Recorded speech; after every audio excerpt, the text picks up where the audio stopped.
దేవుని వాక్యాన్ని మనం ఆలకించడం కొరకై బైబిల్ గ్రంథాన్ని తెరుద్దాం.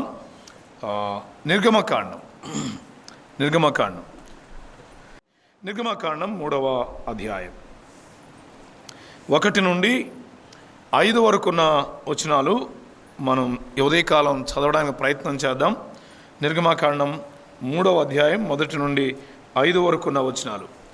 మోషే మిద్యాను యాజకుడైన ఇత్రో అను తన మామ మందను మేపుచు ఆ మందను అరణ్యము అవతలకు దేవుని పర్వతమైన హోరేబుకు వచ్చెను. ఒక పొద నడిమిని అగ్ని జ్వాలలలో యెహోవా దూత అతనికి ప్రత్యక్షమాయెను. అతడు చూచినప్పుడు అగ్ని వలన పొద మండుచుండెను గాని పొద కాలిపోలేదు. అప్పుడు మోషే, ఆ పొద ఎలా కాలిపోలేదో నేను ఆ తట్టు వెళ్ళి ఈ గొప్ప వింత చూచెదననుకొనెను. దానిని చూచుటకు అతడు ఆ తట్టు వచ్చుట యెహోవా చూచెను. దేవుడు ఆ పొద నడుము నుండి మోషే మోషే అని అతని పిలిచెను. అందుకు అతడు చిత్తము ప్రభువా అనెను. అందుకు ఆయన, దగ్గరకు రావద్దు, నీ పాదముల నుండి నీ చెప్పులు విడువుము, నీవు నిలిచి ఉన్న స్థలము పరిశుద్ధ ప్రదేశము అనెను. మంచిది. ప్రభునందు ప్రియమైన వారలారా, ఉదయకాల పేళ దైవ సాన్నిధ్యములో మనం చేరిరాగా దేవుని వాక్యాన్ని మనం ఆలకించడం కొరకై బైబిల్ గ్రంథముల నుండి నిర్గమకాండం 3వ అధ్యాయం దగ్గరికి మనం వచ్చాం. నిజానికి బైబిల్ గ్రంథములో ఉన్న ప్రారంభంలో ఉన్న 5 పుస్తకాలు, 5 కాండాలు, వాటిని పంచకాండాలు అనే పేరుతో పిలుస్తారు. మనం ఎరుగుదాం. అవి ఆది కాండం చదువుదాం ఒకసారి. ఇప్పుడు పాట కూడా పాడుతున్నాం, మా మనవడు కూడా పాడుతున్నాడు పాట. ఆది కాండం, నిర్గమకాండం, లేవే కాండం అని 5 ధర్మశాస్త్ర గ్రంథాలు, ఇవి ధర్మశాస్త్ర గ్రంథాలని పిల్లలు కూడా పాట పాడుతున్నారు. సో చదువుదాం ఒకసారి. ఆది కాండం, నిర్గమకాండం, ద్వితీయోపదేశ కాండం. ఈ 5 కాండాలను పంచకాండాలు అన్నారు. కాండాలు 5 అయినా చరిత్ర ఒక్కటే. ఈ 5 కాండాలలో వ్రాయబడిన చరిత్ర కేవలం ఇశ్రాయేలుల జాతి చరిత్ర వ్రాయబడింది. ఇశ్రాయేలుల జాతి చరిత్ర వ్రాయబడింది. ఆది కాండం ఇశ్రాయేలుల పరిచయం అయితే, ప్రారంభమైతే, నిర్గమకాండం ఇశ్రాయేలుల విమోచన. ఆది కాండం ఇశ్రాయేలుల ప్రారంభం, నిర్గమకాండం ఇశ్రాయేలుల విమోచన కార్యం. లేవే కాండం ఇశ్రాయేలుల ప్రజల ఆరాధన క్రమం. సంఖ్యాకాండం ఇశ్రాయేలుల ప్రయాణ క్రమం అంటారు. ద్వితీయోపదేశ కాండం ఇశ్రాయేలులు పొందిన ఉపదేశం అంటారు. రెండవసారి దేవుడు వారికి అందించిన ఉపదేశం అంటారు. రెండవ ఉపదేశ క్రమం అని జ్ఞాపకం చేసుకోవచ్చు. దేవుని ఉపదేశ క్రమం అని కూడా జ్ఞాపకం చేసుకోవచ్చు. ఇది 5 కాండాల చరిత్ర. మెట్టుకు మరలా జ్ఞాపకం చేస్తున్నాను. 5 కాండాలు వేరుగా ఉన్నా అవన్నీ ఒకే జాతిని గూర్చి తెలియపరుస్తాయి. ఆ జాతి ఏ జాతి అని చెప్పాను? ఇశ్రాయేలు జాతి. వారిని, ఇశ్రాయేలులు అనే వారిని ఇదే 3వ అధ్యాయంలో దేవుడు ఒక అద్భుతమైన టైటిల్ వారికి ఇచ్చాడు. చదువుదామా? 3వ అధ్యాయం వచనం 10. 3వ అధ్యాయం 10వ వచనం. రమ్ము పంపెదను ఇశ్రాయేలులైన నా ప్రజలు అన్నాడు. అర్థమైందా? ఇశ్రాయేలీలైన నా ప్రజలు అనే పదాన్ని చాలా అద్భుతంగా వాడాడు. సో ఇశ్రాయేలుల చరిత్ర అనడం కంటే మరొక పేరు పెట్టుకుందాం దీనికి, దేవుని ప్రజల చరిత్ర. The history of gods people, divine people అన్నాడు ఒక ఆయన. దైవ ప్రజల చరిత్ర ఇది. దేవుని ప్రజలను గుర్చిన చరిత్ర ఈ 5 కాండాలలో జ్ఞాపకం చేయబడింది. దాన్ని మరలా ఒకసారి మీకు పరిచయం చేస్తున్నా. ఆది కాండం ఏం జ్ఞాపకం చేసుకున్నాం? ఇశ్రాయేలు అనే మాట కొంచెం మార్చి ఇలా చెప్పుకుందామా? దేవుని ప్రజల ప్రారంభం. రెండవది దేవుని ప్రజల విమోచన కార్యం. మూడవది దేవుని ప్రజల ఆరాధన క్రమం. నాలుగవది దేవుని ప్రజల ప్రయాణ క్రమం. ఐదవది దేవుని ప్రజలు పొందిన ఉపదేశ క్రమం. ఇంతే, దిస్ ఎనఫ్. 5 అధ్యాయాలు లేక 5 కాండాలు చాలా అద్భుతంగా ఉంటాయి. ఆరాధన క్రమం నేర్చుకోవాలంటే లేవ్యాకాండం తప్పకుండా చదవాలి. విమోచన యొక్క విలువలు అర్థం కావాలంటే నిర్గమాకాండానికి రావాలి. దేవుని ప్రజల ఏర్పాటు క్రమం అర్థం కావాలంటే తప్పకుండా ఆదికాండం చదవాలి. అర్థమైందా? సో దేవుని ప్రజల ప్రయాణ క్రమం, ఆనాడు వారి ప్రయాణ క్రమమైనా ఈనాడు మన ప్రయాణ క్రమమైనా అర్థం కావాలంటే సంఖ్యాకాండం చదవాలి. దేవుని ఉపదేశ క్రమం అర్థం కావాలంటే ద్వితోపదేశకాండం చదవాలి. ఎవ్రీథింగ్ 5 కాండాల్లో రాయబడిన ప్రతి విషయం కూడా ఆనాడు దేవుని ప్రజల కొరకైతే ఈరోజు దేవుని ప్రజలు ఉన్నారు లేరా? ఎవరు వాళ్ళు? Thank you. మనమే దేవుని ప్రజలం. ఒక వచ్చిన దీనికి సహాయకరంగా చదవనా? పేతురు రాసిన మొదటి పత్రిక వెళదాం. పేతురు రాసిన మొదటి పత్రిక 2వ అధ్యాయం 10వ వచనం చదువుదాం. 2వ అధ్యాయం 10వ వచనం. పేతురు రాసిన మొదటి పత్రిక 2వ అధ్యాయం 10వ వచనం చదువుతారా? ఒకప్పుడు ప్రజగా ఉండక ఇప్పుడు, ఒకప్పుడు ప్రజ కాదు మనం, కానీ ఇప్పుడు ఏమయ్యాం అంటే ఒకప్పుడు ఎవరు దేవుని ప్రజలు? ఇప్పుడు చెప్పే కదా, ఇశ్రాయేలీలు. అది అక్కడ ఉద్దేశం. ఒకప్పుడు దేవుని ప్రజలు ఎవరంటే ఇశ్రాయేలీలు, ఇప్పుడు దేవుని ప్రజలు ఎవరు? ఇక్కడ ఒకప్పుడు దేవుని ప్రజ కాక ఇప్పుడు దేవుని ప్రజ అయితిరి అనే మాట వాడిన దగ్గర మనం అనే మాట నిశ్చయంగా we enjoy in that word. ఆ పదములో మనం ఆనందాన్ని అనుభవించవచ్చు. అయితే అదే సమయంలో ఈరోజు దేవుని ప్రజలుగా ఇశ్రాయేలీలైనా ఇటు అన్యులైనా ప్రపంచ చరిత్ర అంతా లేక ప్రపంచ జనాంగం అంతా 2 భాగాలు. ఒకటి చెప్తారా? ఇశ్రాయేలీలు, రెండవది అన్యులు, గ్రీకులు అంటారు. గ్రీకులు, అన్యులు. అయితే ఈ 2 జనాంగాలలో నుండి, ఈ 2 రకాల ప్రజల్లో నుండి మరొక క్రొత్త ప్రజ ఏర్పడింది. అదే సంఘం, దేవుని సంఘం. అర్థమైందా?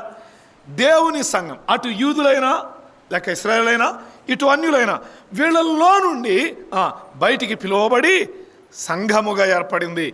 వారు ఇప్పుడు దేవుని ప్రజలు. ఇప్పుడు చెప్పండి, అటు ఇశ్రాయేలైనా ఇటు అన్యులైనా అందరూ కలిసి యేసుక్రీస్తు ద్వారా ఏమయ్యారు?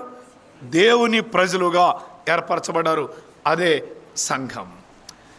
కాల్డ్ అవుట్ కంపెనీ అంటాడు. బయటికి పిలువబడిన వారి సముదాయం. ఇశ్రాయేలీలైనా ఇటు అన్యులైనా బయటికి పిలువబడిన వారు దేవుని ప్రజలు. ఒకప్పుడు దేవుడు ఇశ్రాయేలు దేవుని ప్రజలుగా జ్ఞాపకం చేసిన మాట వాస్తవమే. ఇప్పటికి కూడా దేవుని ప్రజలైన ఇశ్రాయేలుల పట్ల ఆయన ఒక ప్రత్యేకమైన ప్రణాళిక కలిగి ఉన్నాడు. కొంత భాగం నిర్గమకాండం 19వ అధ్యాయం దగ్గర నెరవేర్చబడింది అన్నాడు భక్తుడు. మిగిలిన 2వ భాగం ప్రభు వచ్చినప్పుడు నెరవేర్చబడింది అన్నారు ఇశ్రాయేలు పట్ల. ఇప్పటికీ ప్రపంచ పటములో చాలా చిన్నదిగా కనబడే దేశం ఏది? ఇశ్రాయేల్ దేశం. కానీ ప్రపంచమంతటిని గడగడలాడించే దేశం ఏది? అదే దేశం. ఆ చిన్న దేశమే కొన్ని నెలలుగా ఏం జరుగుతుంది? యుద్ధం జరుగుతుంది. అయిపోయింది ఇశ్రాయేల్ దేశం అంటున్నారు, కానీ ఉంది ఇశ్రాయేల్ దేశం. అర్థమైందా? గాజాను గజగజలాడిస్తుంది. ఇశ్రాయేలు దేశానికి దేవుడు ఆ పెక్యులర్ పవర్ ఇచ్చాడు, పెక్యులర్ నాలెడ్జ్ ఇచ్చాడు. ఇజ్రాయెల్ దేశాన్ని దేవుడు ప్రత్యేకంగా ఆయన జ్ఞాపకం చేసుకునే దేవుడు. అయితే ఇప్పుడు మనం బయటకు వచ్చి దేవుని ప్రజలు ఎవరు అంటే సంఘం అని గుర్తుపెట్టుకుని చదరా. దేవుని ప్రజలు ఎవరు? సంఘం. సో ఈ సంఘానికి అవసరమైన సంగతులు కూడా ఈ 5 కాండాలలో ప్రవచనాత్మకంగా మనం ధ్యానం చేయవచ్చు, ఆలోచన చేయవచ్చు. లేఖనం మనకు పాత నిబంధన లేఖనమైన కొత్త నిబంధన లేఖనమైన మన ఆత్మీయ జీవితాలకు పాఠాలు నేర్పించింది. అర్థమైందా? పాత నిబంధన అక్కర్లేదు, క్రొత్త నిబంధనే చాలు అనడానికి వీలు లేదు. ప్రతి లేఖనం ఎవరి వలన కలిగింది? దైవావేశం వలన కలిగింది అన్నాడు. అలాగైతే దైవావేశం వలన కలిగిన లేఖనం దేవుని ప్రజలకు ఏమిస్తుంది? ప్రయోజనాన్ని చేకూరుస్తుంది. కాబట్టి జాగ్రత్తగా విందాం, దేవుని వాక్యాన్ని ఆలకిద్దాం. ఎవరు చెప్పినా దేవుని వాక్యాన్ని దేవుని వాక్యంగా అంగీకరిద్దాం. నాకు చాలా నచ్చిన వచనం ఏంటంటే తెస్సలోనికీయులకు రాయబడిన మొదటి పత్రిక, ఈ కాంటెక్స్ట్ సంబంధించింది కాదు, ఇలా జ్ఞాపకం చేస్తాను. తెస్సలోనికీయులకు రాయబడిన మొదటి పత్రిక 2వ అధ్యాయం వచనం 13 చదువుదామా? 13. దేవుని గుర్చిన వర్తమాన వాక్యము మా వలన అంగీకరించినప్పుడు, ఆ మాట పట్టుకోండి, మనుష్యుల వాక్యమని ఎంచక, అర్థమైందా? మనుష్యుల వాక్యమని ఎంచక, అండర్లైన్. బైబిల్ సరే, బైబిల్ అండర్లైన్ చేసుకుని కానీ హృదయంలో అండర్లైన్ చేయండి. మనుష్యుల వాక్యమని ఎంచక, ఎప్పుడైనా వాక్యాన్ని ఎలా ఎంచకూడదు? మనుష్యులది అని ఎంచకూడదు. మనుష్యులది అని ఎంచితే వి డోంట్ లెర్న్ ఎనీథింగ్, మనం ఏమీ నేర్చుకోలేము. అందుకే మాట అన్నాడు, మనుష్యుల వాక్యమని ఎంచక అది నిజముగా ఉన్నట్టు. ఆ పదాన్ని ఎంత వెయిటేజ్ ఉందో తెలుసా? అది నిజముగా ఉన్నట్టు అంటే వాక్యం అనేది ఉన్నది, వాక్యం ఉన్నట్టు దేవుని వాక్యముగా దానిని అంగీకరించింది. అర్థమైందా? మనుష్యుల వాక్యముగా కాకుండా ఎలా అంగీకరించారు? దేవుని వాక్యముగా. ఉదయకాలం కూడా ఆ మాట మీకు జ్ఞాపకం చేయడానికి ఇష్టపడ్డాను. ఎప్పుడైనా సరే దేవుని వాక్యాన్ని దేవుని వాక్యంగా అంగీకరించగలగాలి. అప్పుడే మన జీవితాలకు క్షేమం. వాక్యం మన జీవితాలకు ప్రయోజనాన్ని చేకూర్చింది. వాక్యం, దేవుని వాక్యం మన లోపాలు దిద్దిద్ది. దేవుని వాక్యం మనల్ని స్వస్థపరిచింది. దేవుని వాక్యం మనల్ని ఆశీర్వదించింది. దేవుని వాక్యం మనల్ని ఆనందింపజేసింది. ఎప్పుడు? ఎలా అంగీకరిస్తే? దేవుని వాక్యంగా అంగీకరించింది. అర్థమైందా? బైబిల్ గ్రంథములో 66 గ్రంథాలు రాసింది ఎవరు? మనుషులే రాశారు, కానీ అది మనుషుల వాక్యం కాదు. అర్థమైందా? మనుషుల వాక్యం కాదు, అది అక్కడ ఉద్దేశం. బైబిల్ గ్రంథంలో చాలామంది సేవకులు పరిచర్య చేశారు, ప్రవక్తలు పరిచర్య చేశారు, ఉపదేశకులు పరిచర్య చేశారు, వాక్యాన్ని బోధించారు. కానీ అది ఆ ప్రవక్తలది, ఆ ఉపదేశకులది, ఆ బోధకులది, ఆ సువార్థికులది కానే కాదు. ఎవరి వాక్యం?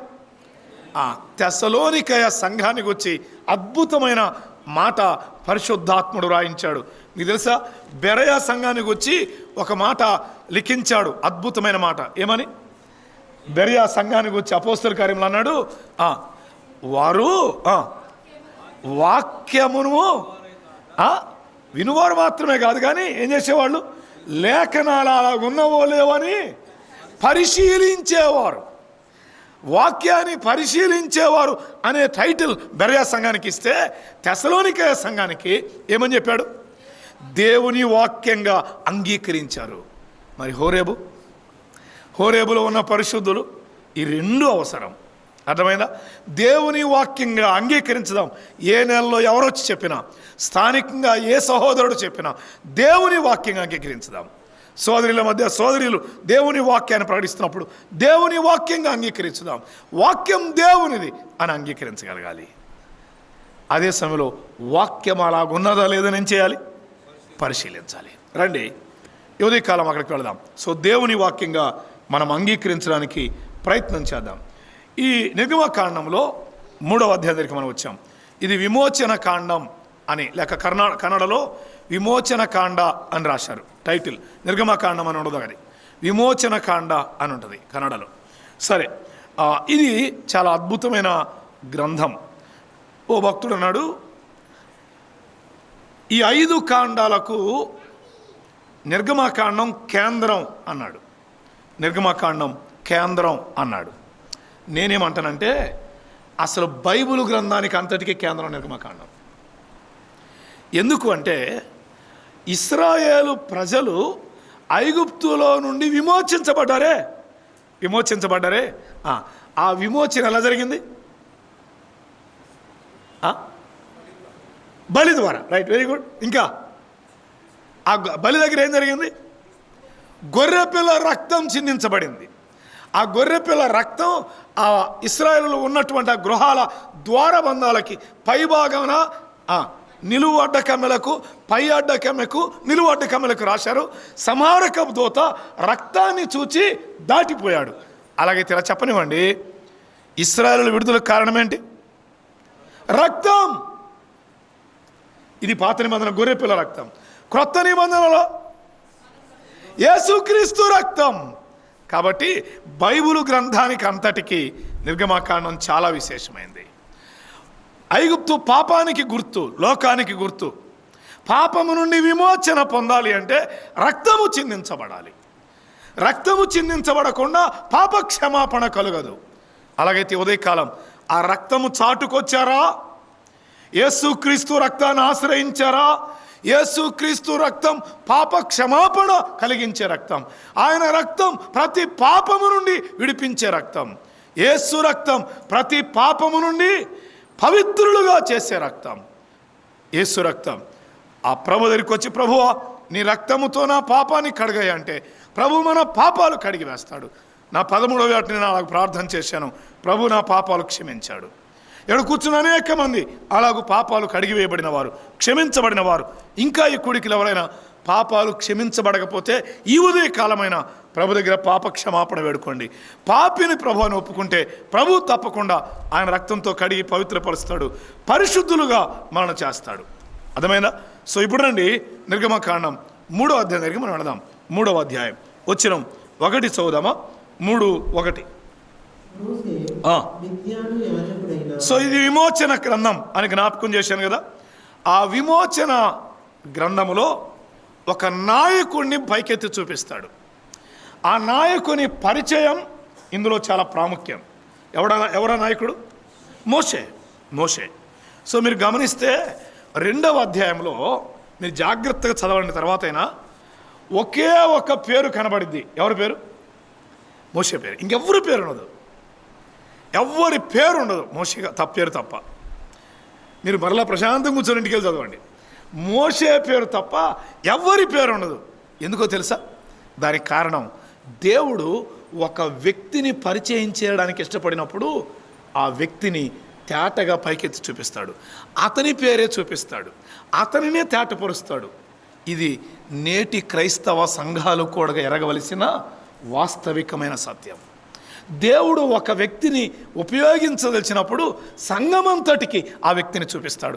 ఈ క్రమం ఆదిమ సంఘంలో కూడా మనం గమనిస్తాం. 6వ అధ్యాయంలో అన్నాడు, పేతురు యోహాను చెప్పిన మాట, అపోస్తులు చెప్పిన మాట ఏమనంటే, మేము వాక్యం చెప్పడం మానివేసి, ప్రార్థన చేయడం మానివేసి, ఈ పంచే పెట్టే పని, భోజనాలు పెట్టే పని, వీటిలో మేము ఉండలేం. కాబట్టి మీలో 7 మందిని ఏర్పరచుకోండి అన్నాడు. ఎంతమంది ఉన్నారు అక్కడ? వేల సంఖ్యలో ఉన్నారు. పురుషులు 5,000. ఈ స్త్రీలు ఎంతమంది ఉంటారు? ఇక్కడ పురుషులు ఎక్కువ ఉన్నారా, స్త్రీలు ఎక్కువ ఉన్నారా? అక్కడ కూడా అంతే, స్త్రీలే ఎక్కువ. పురుషుల సంఖ్య 5,000 అంటే స్త్రీలు ఎంతమంది ఉన్నారు? వేలకు వేలుగా ఉన్నారు అక్కడ.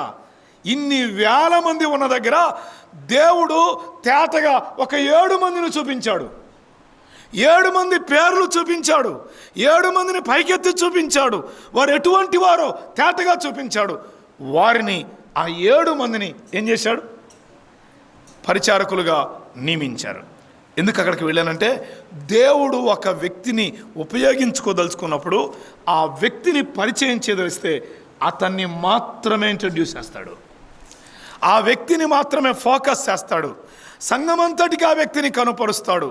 అంతేగాని నాకు నేనుగా కనపరుచుకోవడానికి ప్రయత్నం చేస్తే అది వాక్య క్రమం కాదు అని ఎరగాలి. దేవుడు చూపించాలి ఆ వ్యక్తిని, దేవుడు తేటపరుస్తాడు అనే విషయం ఆ 2వ అధ్యాయం దగ్గర నేను నేర్చుకున్న పాఠం. దేవుడు నన్ను వాడుకోదలిసితే ఆయన నన్ను పైకి చూపిస్తాడు. నేను ఎవరి దగ్గరికి వెళ్ళి నన్ను వాడుకోండి అని చెప్పక్కర్లేదు, లేక నన్ను పిలవండి అని చెప్పక్కర్లేదు. మా ప్రాంతంలో ఒక బ్రదర్ ఉన్నాడు, పాపం సంఘాలకు ఉత్తరాలు రాస్తూ ఉంటాడు. ఈ ఆదివారం మీద కొత్త, నన్ను పిలవండి అని. అర్థమైందా? నన్ను పిలవండి, నన్ను వాడుకోండి అని రాస్తూ ఉంటాడు. ఏ రోజు కూడా ఆ ప్రయత్నం చేయలేదు నేను. ప్రభువుకు అవసరమైతే ప్రభు నన్ను వాడుకోదలిస్తే తప్పకుండా ఆయన పైకెత్తి చూపిస్తాడు. అవును, ఈ 2వ అధ్యాయం ఆ సత్యాన్ని జ్ఞాపకం చేస్తుంది. ఇప్పుడు 3వ అధ్యాయం దగ్గరికి వెళదామండి. అదే ఆ పేరు కోసమే అక్కడ ఆగాను. చదువుదామా? 3వ అధ్యాయం వచనం మరలా చదువుదాం. మోషే 2వ అధ్యాయంలో ఎవరి పేరు అయితే చెప్పాడో 3వ అధ్యాయంలో అదే పేరు బోల్డ్ పదాలతో రాశాడు. బోల్డ్ అక్షరాలతో మోషే అని రాశాడు. మోషే అని రాశాడు. ఇలా వినండి, ఈ 3వ అధ్యాయం మొదటి వచనంలో కనబడే మోషేకిను 2వ అధ్యాయంలో 10వ వచనం దగ్గర కనబడే ఆ పేరు పెట్టబడిన సందర్భం దగ్గర ఉన్న మోషే, ఈ మధ్యలో ఉన్న చరిత్ర 80 ఏండ్లు. అర్థమైందన్నమాట. 80 ఏండ్ల చరిత్ర జరిగింది. మోషే అనేది యూదుల పేరు కాదు, తెలుసా మీకు? మోషే అనేది ఇశ్రాయేలు పేరు కాదు, అది ఐగుప్తీయుల పేరు. ఆ ఫరో అనే పేరు మాత్రమే కనబడింది, కానీ ఆ రాజులకు వాళ్ళ అసలు పేర్లు వేరే ఉంటాయి, రకరకాల పేర్లు ఉంటాయి. ఆ పేర్ల దగ్గర వాళ్ళకి మోషే అనేది తగిలించబడింది ఆఖరిలో. కానీ రాజ్యానికి వచ్చిన తర్వాత వారి పేరు ఇంకేం కనబడదు, ఫరో అనే పేరు మాత్రం ఉంటుంది. అర్థమైందా? సో ఈ మోషే అనే పేరు ఐగుప్తీయుల పేరుగా మనం గుర్తిద్దాం. ఇప్పుడు మోషేను అక్కడ జ్ఞాపకం చేస్తున్నాడు. 80 సంవత్సరాలు అప్పటికి మోషే వయసు. వీళ్ళ అన్నయ్య ఒక ఆయన ఉన్నాడు, ఆయన వయసు ఏమో తెలుసా? 83 సంవత్సరాలు. వాళ్ళ అక్క ఒక ఆమె ఉంది, ఆమె వయసు ఏమో తెలుసా? 80. ఎందుకు చెప్పానంటే ఈ 3వ అధ్యాయం వచ్చినానికి ఇంత వ్యవధి ఉంది అని చెప్పడానికి ఇష్టపడ్డాను. రండి ఇప్పుడు చదువుకుందాం. 3వ అధ్యాయం వచ్చినాం. మోషే మిద్యాను యాజకుడైన యిత్రో అను తన మామ మందను మేపుచు అరణ్యము అవతలకు తోలుకొని, తర్వాత మరలా మీకు జ్ఞాపకం చేస్తాను, అక్కడ ఒక అరణ్యం ఉంది అని జ్ఞాపకం చేస్తున్నాడు. అరణ్యం అవతలకు తోలుకొని దేవుని పర్వతమైన హోరేబుకు వచ్చాను. మోషే ఎక్కడికి వచ్చాడు? అందరు చెప్పండి ఒకసారి, మీరు ఎక్కడికి వచ్చారు? మీరు ఎక్కడికి వచ్చారు? అయ్యా ఏంది నిద్ర వస్తుందా? ఈ కంఫర్ట్ చైర్స్ వస్తే కొద్ది నిద్ర వస్తుంది, అందుకని హ్యాండ్లే చేయలేదు ఎప్పుడైనా. మోషే ఎక్కడికి వచ్చాడు? హోరేబుకు వచ్చాడు. మీరు ఎక్కడికి వచ్చారు? హోరేబుకు వచ్చారు. ఆ హోరేబు వేరు, ఈ హోరేబు వేరు. కానీ ఆ హోరేబులో నుండి ఈ హోరేబు పాఠం నేర్చుకోవచ్చు. అర్థమైందా? ఆ హోరేబు దగ్గర అద్భుతమైన పాఠాలు ఉన్నాయి. రండి, బైబిల్ గ్రంథంలో హోరేబు అనే ఈ పదం చాలా ప్రాధాన్యత కలిగిన పదం. పాత నిబంధనలో, ముఖ్యంగా పాత నిబంధనలో చాలా ప్రాముఖ్యమైనదిగా కనబడుతుంది. మరొక రకంగా చెప్పాలంటే ఇశ్రాయేలుల జీవితానికి హోరేబుకు అవినాభావ సంబంధం ఉంది. అంత మాత్రమే కాదు, కానీ హోరేబుకు మోషేకు సంబంధం ఉంది. హోరేబుకు మోషేకు ఎక్కువ సంబంధం ఉంది అనే విషయాన్ని మనం జ్ఞాపకం పెట్టుకుందాం. ఈ మోషే దేవుని పర్వతమైన హోరేబుకు వచ్చాడు అన్నాడు, లేక దేవుని పర్వతమైన హోరేబుకు వచ్చాడు అన్నాడు. వాస్తవానికి ఇక్కడ దేవుని పర్వతం అని మొదటి పర్వతానికి పేరు లేదు. నా మాట అర్థమైందా? మరలా చెప్తున్నాను, హోరేబు అనే పేరే ఉంది, కానీ దానికి మొదట దేవుని పర్వతం అనే పేరు దానికి లేదు. కానీ హోరేబు అనే పేరుంది. ఎందుకు ఇది దేవుని పర్వతం అని పిలువబడిందో జ్ఞాపకం చేస్తాను. ఈ ఉదయకాలం దేవుని పర్వతమైన హోరేబు నుండి మనం ఏమి పొందగలమో, అలాగ దేవుని పర్వతమైన హోరేబు దేనికి గుర్తుగా ఉందో ఒక 3-4 విషయాలు మీ గమనానికి ఉదయకాలం తేవడానికి ప్రయత్నం చేస్తాను. సో హోరేబు అనే పేరు మాత్రమే దానికి మొదట ఉన్నట్లు మనం గుర్తించుదాం. హోరేబు అనే పదానికి రకరకాల అర్థాలు కూడా వాడబడుతూ వచ్చాయి. వాస్తవానికి హోరేబును కొంతమంది ఎండిన ప్రదేశం అనే అర్థాన్ని జ్ఞాపకం చేశారు. ఎండిన ప్రదేశం అనే అర్థాన్ని హోరేబుకి ఇచ్చారు. కానీ అదే సమయంలో నిండిన ప్రదేశం అని కూడా జ్ఞాపకం చేయబడింది. ఎండిన ప్రదేశం అని కొంతమంది అర్థం చెప్పారు, కానీ కొంతమంది నిండిన ప్రదేశం అని కూడా చెప్పారు. దాని అర్థం ఇలా చెప్పాలనుకున్నాను నేను, 2 కలిపి ఇలా చెప్పాలనుకున్నాను. ఒకప్పుడు అది ఎండిన ప్రదేశమే కావచ్చేమో, కానీ ఇప్పుడు దేవుని చేత అది నిండిన ప్రదేశంగా మార్చబడింది. సస్యశ్యామల భూభాగం అనవచ్చేమో అని జ్ఞాపకం చేయొచ్చు. ఎండిన ప్రదేశమే కానీ ఇప్పుడు అది పచ్చని ప్రదేశంగా మార్చబడింది అని కూడా చెప్పుకోవచ్చు. లేఖనాల ఆధారంగా అలా మనం జ్ఞాపకం చేసుకోవడానికి ఒక అవకాశం ఉంది అని, లేక మరొక అర్థం కూడా ఉంది. వేడిగా ఉన్న ప్రదేశం అని కొంతమంది చెప్పారు. వేడిగా ఉన్న ప్రదేశం ఇలా చెప్పనివ్వండి. ప్రకటన గ్రంథంలో ఒక సంఘాన్ని గురించి చెప్తున్నాడు, నువ్వు చల్లగా లేవు, వెచ్చగా లేవు. ఇప్పుడు చల్లగా ఉంటే మేలా, వెచ్చగా ఉంటే మేలా? వెచ్చగా, చల్లగాదు. ఆత్మీయ జీవితంలో వెచ్చదనం ఉండాలి. అర్థమైందా? చల్లగా ఉండడం అంటే ఆరిపోవడం, వెచ్చగా ఉండడం అంటే ఆసక్తి కలిగి ఉండడం. అర్థమైందా? సో వేడిగా ఉన్న ప్రదేశం అని కూడా కొంతమంది అన్నారు. సరే, మెట్టుకు నన్ను అలా జ్ఞాపకం ఉంచుకొని ఇప్పుడు కొంచెం ముందుకు వెళ్ళడానికి మనం ప్రయత్నం చేద్దాం. ఈ హోరేబును గుర్చిన వివరాలు మనం ఆలోచన చేస్తున్నప్పుడు బైబిల్ గ్రంథంలో చాలా ప్రాముఖ్యమైన స్థానాన్ని ఇది సంక్రమించుకుంది అని మనం గమనిస్తాం. ఇశ్రాయేలీలు ప్రయాణములో ముందుకు వెళుతూ వచ్చారు. ఈ భాగాన్ని మరలా మీకు జ్ఞాపకం చేస్తాను. 3వ అధ్యాయం మరలా మధ్యాహ్నం వద్దాం. కానీ మోషే హోరేబుకు వెళ్ళాడు అనే మాట మనం జ్ఞాపకం చేసుకుంటున్నాం. అరణ్యమునకు అవతల హోరేబుకు ఆయన వచ్చాడు అనే మాట మనం చూస్తాం.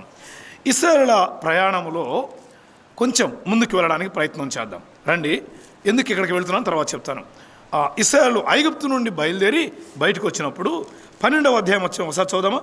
12వ అధ్యాయం 37వ వచనం. 12వ అధ్యాయం 37వ వచనం. 12:37. ఇశ్రాయేలీలు రామశేసు నుండి, ఈ పేరు ఎక్కడ ఉంటుంది అంటే రామశేసు అనేది 1వ అధ్యాయం 12వ వచనం ఉంటుంది. వారు రామశేసు పీతోను పట్టణములు కట్టిరి అన్నాడు. సో రామశేసు నుండి ఇప్పుడు ఎక్కడికి వచ్చారు? వాళ్ళు సుక్కోతుకు వచ్చారు. వారు ఐగుప్తు నుంచి విడిపించబడిన తర్వాత ఇశ్రాయేలీయులు రామశేసు నుండి అంటే ఐగుప్తు నుండి బయటకు వచ్చి ఎక్కడికి వచ్చారు? సుక్కోతుకు వచ్చారు అన్నాడు. 13వ అధ్యాయం 20వ వచనం. 13వ అధ్యాయం 20వ వచనం. వారు సుక్కోతు నుండి ప్రయాణం అయిపోయి అరణ్యము దగ్గర ఉన్న యాతాములో దిగిరి అన్నాడు. ఐగుప్తు నుండి సుక్కోతుకు వచ్చారు, సుక్కోతు నుండి యాతాముకు వచ్చారు. ఆ తర్వాత 14వ అధ్యాయం మొదటి 2 వచనాలు. యెహోవా తిరిగి పీహాహీరోతు ఎదుటను అనగా మిగ్దోలుకు సముద్రమునకు మధ్యనున్న బయల్సెఫోను ఎదుటను వారు దిగాలి అని చెప్పాడు. ఇప్పుడు కొంచెం క్రిందికి వెళితే 9వ వచనంలో ఐగుప్తీయులు అనగా ఫరో రథముల గుర్రములన్నీ గుర్రపు రౌతులు అతని దండును వారిని తరిమి బయల్సెఫోను ఎదుట ఉన్న పీహాహీరోతునకు సమీపమైన సముద్రము దగ్గర వారు దిగిరి అన్నాడు. అంటే యాతాము నుండి ఎక్కడికి వచ్చారు? ఇప్పుడు బయల్సెఫోనుకు వచ్చారు. బయల్సెఫోను దగ్గర ఎర్ర సముద్రం ఉంది. ఆ ఎర్ర సముద్రం దగ్గర వారు దిగారు అని గమనిస్తాం. 15వ అధ్యాయం అనగానే వారు సముద్రము నుండి ఏం చేశారు? దాటి బయటకు వచ్చారు. ఐగుప్తు నుండి బయటకు వచ్చారు 12వ అధ్యాయం, సముద్రం నుండి దాటారు 15వ అధ్యాయం, లేక 14-15 అధ్యాయాలు. ఇప్పుడు 20 వచ్చిన చదువుదామా? 22. మోషే ఎర్ర సముద్రం నుండి జనులను సాగచేయగా షూరు అరణ్యములోనికి వెళ్ళి చాలే. ఇప్పుడు వారు ఎర్ర సముద్రము దాటి ఎక్కడికి వచ్చారు? షూరు అరణ్యానికి వచ్చారు. 27వ వచనం అదే అధ్యాయం 27వ వచనం. తరువాత వారు ఏలీమునకు వచ్చి అన్నాడు. అట్లయితే ఇప్పుడు షూరు నుండి ఎక్కడికి వచ్చారు? ఏలీముకు వచ్చారు. మీకు ఒక సీక్వెన్స్ చెప్పాను, అర్థమైందా? ఐగుప్తులో రామశేసు నుండి వాళ్ళు ఎక్కడికి వచ్చారు? సుక్కోతుకు వచ్చారు. సుక్కోతు నుండి ఎక్కడికి వచ్చారు? యాతాముకు వచ్చారు. యాతాము నుండి ఎక్కడికి వచ్చారు? బయల్సెఫోనుకు వచ్చారు. అక్కడేముంది? ఎర్ర సముద్రం ఉంది. ఇప్పుడు అది దాటారు. దాటి ఎక్కడికి వచ్చారు? వాళ్ళు షూరు అరణ్యానికి వచ్చారు. షూరు అరణ్యం నుండి ఎక్కడికి వచ్చారు? ఇప్పుడు ఏలీముకు వచ్చారు. ఇప్పుడు మనకు అవసరమైన ఒక పాదం దగ్గరికి వెళ్తాను. 16వ అధ్యాయం మొదటి వచనం. 16:1. ఇశ్రాయేల్ సమాజం అంతయు ఏలీము నుండి ప్రయాణమైపోయి ఐగుప్తు దేశములో నుండి బయలుదేరిన. బైబిల్ ఎంత బాగుంటుందంటే డేట్స్తో సహా ఇచ్చింది, అర్థమైందా? చాలా స్పష్టమైన వివరాలు ఇస్తుంది బైబిల్. చదువుదామా? బయలుదేరిన 2వ నెల 15వ దినమున ఏలీమునకును సీనాయికి మధ్యనున్న సీను అరణ్యమునకు వచ్చిరి అన్నాడు. ఇప్పుడు ఏలీము నుండి ఎక్కడికి వచ్చారు వాళ్ళు? సీను అరణ్యానికి వచ్చారు. ఈ మధ్యలో ఒక పేరు ఉంది. ఏం పేరు? సీనాయి. ఎంతసేపు ఎందుకు చెప్పానంటే ఈ సీనాయి ఆ హోరేబు ఒకటే అంటారు. అర్థమైందా మీకు? ఇది అర్థం కావాలంటే ఈ దూరం నడవాలి, మనం బైబుల్ ఇలా చదవాలి. అర్థమైందా? ఇప్పుడు హోరేబు సీనాయిని డైరెక్ట్ చెప్పవచ్చు నేను, కానీ ఈ సీక్వెన్స్ చెప్పినప్పుడు మనకు అర్థమయ్యే కొంత వివరాలు ఉంటాయి.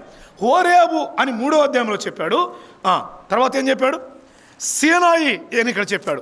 షూరు లేక ఏలీము నుండి సీనాయికి వచ్చారు. మధ్యలో చాలా అద్భుతమైన అనుభవాలు ఉంటాయి. షూరులో ఒక అనుభవం, యాతాములో ఒక అనుభవం, తర్వాత ఏలీములో సముద్రం దగ్గర బయల్సెఫోన్ దగ్గర ఒక అద్భుతమైన అధ్యాయం అది కదా. ఏంటి అద్భుతం? సముద్రం పాయలవడం. ఈ నిర్గమాకాండని ఏమంటారు తెలుసా? అద్భుతాల గ్రంథం అంటారు.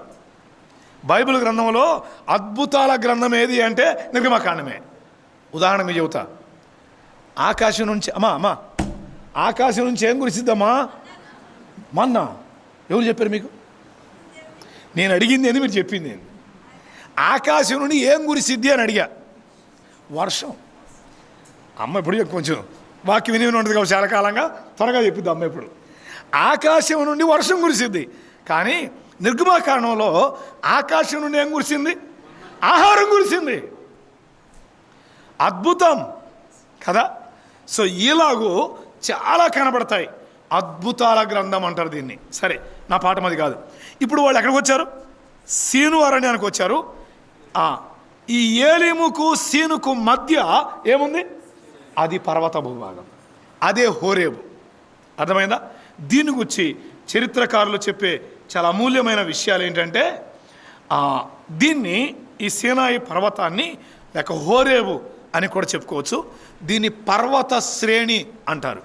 శ్రేణి అంటే అది గ్రాంధిక పదం, తెలుగులో అర్థం సముదాయం అని అర్థం. పర్వత శ్రేణి, పర్వతముల సముదాయం అని అర్థం. పర్వతముల సముదాయం. ఇది అన్నిటికన్నా ఎత్తైన శిఖరం కలిగి ఉంటుంది. దీనిలో ఒక పర్వతం, అది 2160 మీటర్ల ఎత్తు ఉంటుంది. ఒక పర్వతం 2160 మీటర్ల ఎత్తు ఉంటుంది. ఆ పర్వత శ్రేణిలో ఒక పర్వతం. దీని ఎదుట విశాలమైన మైదానం ఉంది. విశాలమైన మైదానం ఉంది ఈ పర్వత ఈ ఎత్తైన పర్వతం ఎదుట. అందులో దిగారు ఇశ్రాయేలీలు. ఎన్ని లక్షల మంది? ఇంచుమించు 20 లక్షల కాల్బలం అక్కడ దిగింది. 20 లక్షల మంది ఉండగలిగేంత సువిశాలమైన మైదానం అక్కడ ఉంది అని కొంతమంది వ్యాఖ్యానకర్తలు దాని గురించి తెలియపరుస్తూ వచ్చారు. ఆగుదాం. సో ఇప్పుడు హోరేబు సీనాయి రెండు ఒకటే. మోషే మిద్యాను భూభాగములో అక్కడ ఉన్నప్పుడు ఆయన పర్వతం దగ్గరికి వెళ్ళి ఆ అరణ్యములో ఏం చేసేవాడు? గొర్రెలు మేపుకునేవాడు. ఇప్పుడు 3వ అధ్యాయంలోనే ఆ పర్వతం అవతలకు వెళ్ళాడు అన్నాడు. ఆ పర్వతం దగ్గరే అది ఉన్నతమైన ఎత్తైన పర్వతం అది అని జ్ఞాపకం. ఆ భూభాగం వైపు వెళ్ళాడు. ఆ సువిశాలమైన మైదానం వైపు వెళ్ళాడేమో, లేక ఆ పర్వతం దగ్గర ఉన్నాడేమో. అక్కడ 3వ అధ్యాయంలో దైవ ప్రత్యక్షతను మోషే పొందాడు. ఆ తర్వాత విన్నాం. అయితే ఇప్పుడు ఒకవేళ హోరేబు పర్వతం సీనాయి పర్వతం సమానమైందిగా మనం ఆలోచన చేస్తే హోరేబు కొండ లేక సీనాయి కొండ, సీనాయి కొండ అని గుర్తుపెట్టుకున్నాం మనం. దీనికి హోరేబుకు 3వ అధ్యాయంలో ఒక అద్భుతమైన టైటిల్. సీనాయి అని 16వ అధ్యాయంలో చెప్పాడు, కానీ ఇక్కడ మరొక విశేషమైన మాట రాశాడు. ఆ మాట చదువుదాం. అట్లా నిర్గమకాండం 3వ అధ్యాయం 1వ వచనం. నేను ఉదయకాలం అక్కడే ఆగాలనుకుని ఇష్టపడ్డాను. 3వ అధ్యాయం 1వ వచనం. మామ మందను మేపుచు ఆ మందను అరణ్యము అవతలకు తోలుకొని దేవుని పర్వతమైన హోరేబు. అద్భుతం. హోరేబుకున్న అద్భుతమైన టైటిల్ ఏంటంటే ఇప్పుడు దేవుని పర్వతం. అలాగైతే పులివెందుల్లో ఉన్న హోరేబు కూడా ఏమని చెప్తాం? మీరు అంగీకరించినా అంగీకరించకపోయినా దేవుని పర్వతమే. అర్థమైందా? ఎలాగో చెప్తాను నేను, అది చెప్పడానికి ఇప్పుడు ఈ వర్తమానం. హోరేబును అక్కడ ఏమని చెప్పాడు? దేవుని పర్వతం అన్నాడు. దేవుని పర్వతమైన హోరేబు అన్నాడు. మాత్రమే కాదు, మరొక టైటిల్ కూడా ఉంది దీనికి. కీర్తనల గ్రంథం 67వ కీర్తన, 8వ కీర్తన, కీర్తనల గ్రంథం 68వ కీర్తన, 68వ కీర్తన 17వ శరణం చదువుకుందాం. 68 17 చదువు.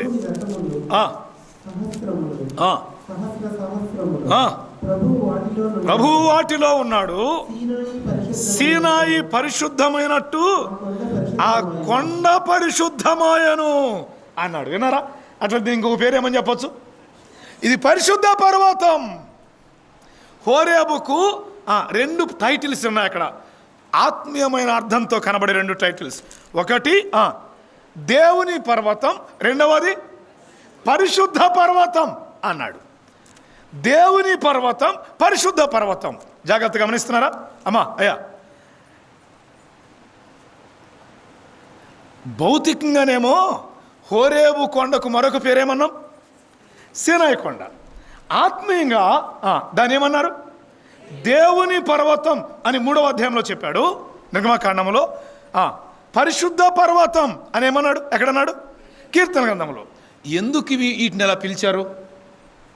దేవుని పర్వతం అని ఎందుకు పిలిచారు? చదువుదామా? 3వ అధ్యాయం. దేవుని పర్వతం అని ఎందుకు పిలిచారో చదువుదాం. పరిశుద్ధ పర్వతం అని ఎందుకు పిలిచి ఉంటారో జ్ఞాపకం చేసుకుందాం. 3వ అధ్యాయం వచనం 4.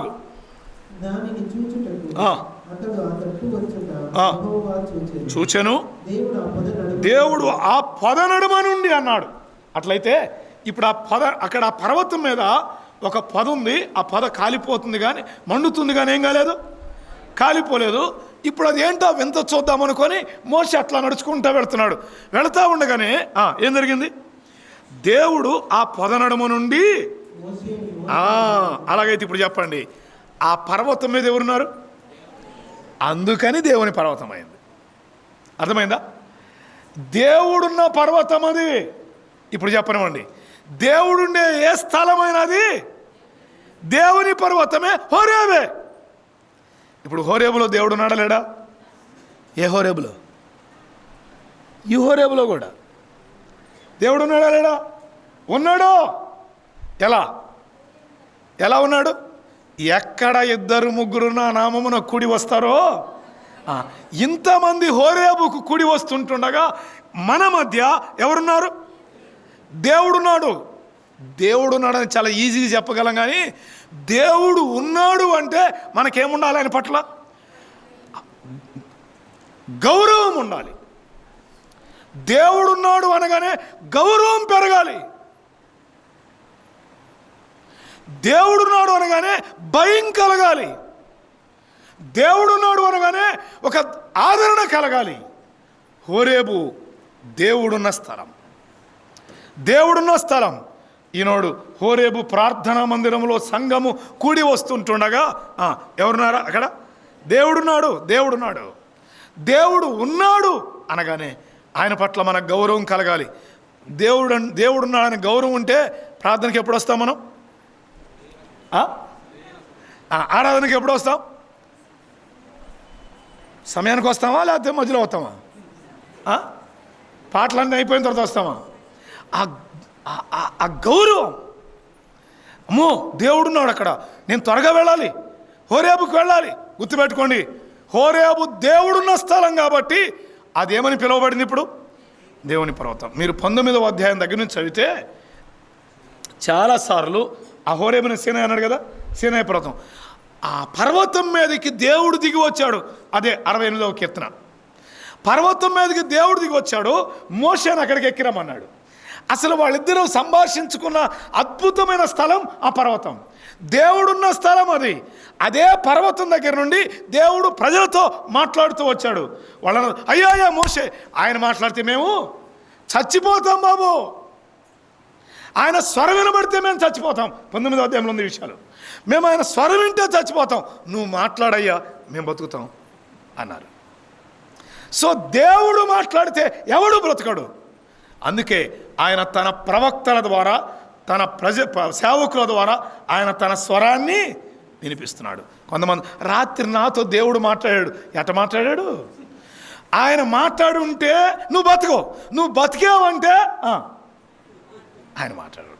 కొన్నిసార్లు అవస్థను బట్టి దేవుడు తన ఆలోచన, తన స్వరాన్ని వినిపిస్తాడు కొంతమంది భక్తుల జీవితాల్లో. అది ఆయన పర్మిట్ చేస్తే మనం బ్రతుకుతాం, అది ఆయనకి ఇష్టమైతే. కానీ ఈ దినాల్లో చాలా శాఖల వారు ఏం చెప్తున్నానంటే, రాత్రి కల్లో కనపడ్డాడు, ఎట్టొచ్చాడు, అట్టొచ్చాడు, ఎట్ట మాట్లాడాడు, అట్ట మాట్లాడు. అర్థమైందా? బైబిల్ చెప్పిన మాట, ఆయన దేవుని చూచి ఎనరుడు బ్రతకలేడు. ఆయన స్వరం అటువంటిది, ఆయన స్వరూపం అటువంటిది. సో ఆగుదాం. ఇప్పుడు అక్కడ దేవుని పర్వతం అని పిలవడానికి కారణం ఏంటి? రైట్, ఇది మొదటిది. మాత్రమే కాదు, ఇంకో పేరేం చెప్పాను దానికి ఆత్మీయంగా, పరిశుద్ధ పర్వతం. ఎందుకైంది అది? సరే, దేవుడు ఉన్నాడు కాబట్టి ఓకే, దేవుని పర్వతం. మరి పరిశుద్ధ పర్వతం ఎందుకైంది? ఇప్పుడు అక్కడ చదువుదాం మరలా. 5వ వచనం నిన్న చదువుకున్నాం కదా, 3వ అధ్యాయం 5వ వచనం నిర్గమకాండం. దేవుడు లోపల నుంచి పిలిచాడు, మోషే మోషే అన్నాడు. వెంటనే మోషే అన్నాడు, చిత్తం ప్రభువా అన్నాడు. చిత్తం ప్రభువా అన్నాడు. వెంటనే దేవుని స్వరం ఏంటి తెలుసా? అందుకు ఆయన దగ్గరకు రావద్దు, నీ పాదముల నుండి నీ చెప్పులు విడువము, నీవు నిలిచి ఉన్న స్థలము. అబ్బా, చెప్పండి. ఇప్పుడు దేవుడే చెప్పిన మాట ఏంటంటే, మోషే దగ్గర రాబాగా, నువ్వు నిలిచున్న స్థలం. కాబట్టి పర్వతం ఏ పర్వతం? దేవుడే చెప్పాడు, ఇది పరిశుద్ధ ప్రదేశం అన్నాడు. సో హోరేబు ఏ స్థలం? పరిశుద్ధ స్థలం. ఇది దేవుని స్థలం. మనం ఇష్టం వచ్చినట్లుగా ప్రవర్తించడానికి ఇది మన ఇల్లు కాదు, మన లేక బజార్లో ఉండే సత్రం కాదు. ఇది దేవుని నివాస స్థలం, దేవుడు ఉండే స్థలం. ఇక్కడికి వచ్చామంటే ఆయన పట్ల గౌరవభావం పెరగాలి. హోరేబుకు వస్తున్నామంటే ఆయన పట్ల సరైన విధానం కలిగి ఉండాలి, భయం కలిగి ఉండాలి. నేను దేవుని సన్నిధికి వెళ్తున్నాను, దేవుని మందిరానికి వెళ్తున్నాను, దేవుని మందిరానికి వెళ్తున్నాను. నువ్వు దేవుని మందిరమునకు పోవునప్పుడు కాబట్టి ఎందుకు చూసుకోవాలి?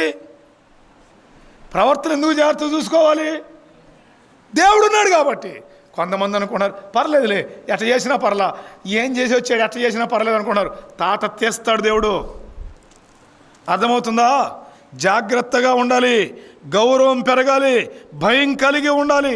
దేవుడున్నాడు, దేవుడున్నాడు. హోరేబులో దేవుడున్నాడు. ఇది దేవుని ఉన్న స్థలం, ఇది దేవుని పర్వతం. రెండవది, ఇది పరిశుద్ధ స్థలం, ఇది పరిశుద్ధ పర్వతం.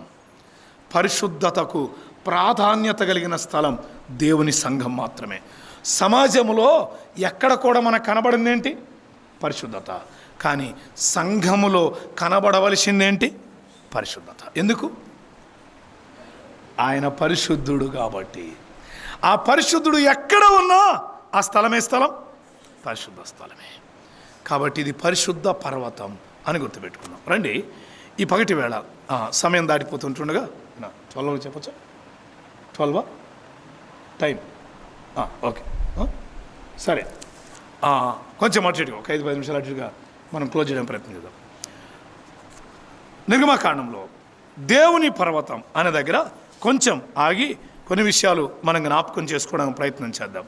దేవుని పర్వతం అనే దగ్గర అక్కడక్కడ ఈ మాట వాడబడుతూ వచ్చింది. నేను ఒక 4 మాటలు ఈ ఉదయకాలం మన భక్తి జీవితాలకు ప్రయోజనకరంగా ఆలోచన చేయడానికి ప్రయత్నం చేద్దాం. ఇప్పటివరకు మనం కొంత గ్రంథాన్ని గురించిన వివరాలు వింటూ వచ్చాం, కొన్ని వివరాలు. అదే సమయంలో ఆ అంశానికి సంబంధించిన, హోరేబుకు సంబంధించిన వివరాలు కూడా మనం జ్ఞాపకం చేసుకుంటూ వచ్చాం. అయితే ఆ దేవుని పర్వతం అని హోరేబుకు పెట్టబడిన ఆత్మ సంబంధమైన పేరు దగ్గర ఒక 4 విషయాలు మనము ఉదయకాలం జ్ఞాపకం చేసుకుందాం. చదువుదామా? మరలా 3వ అధ్యాయం 1వ వచనం చదివి తర్వాత మరలా మరొక వచనం చదువుదాం. నిర్గమకాండం 3వ అధ్యాయం 1వ వచనం.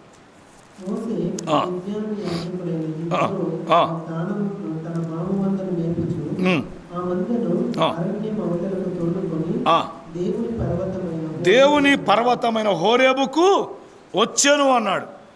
ఇప్పుడు ఆ మాటలు ఎవరు చెప్తున్నారు? లేక ఆ సందర్భం ఎక్కడిది?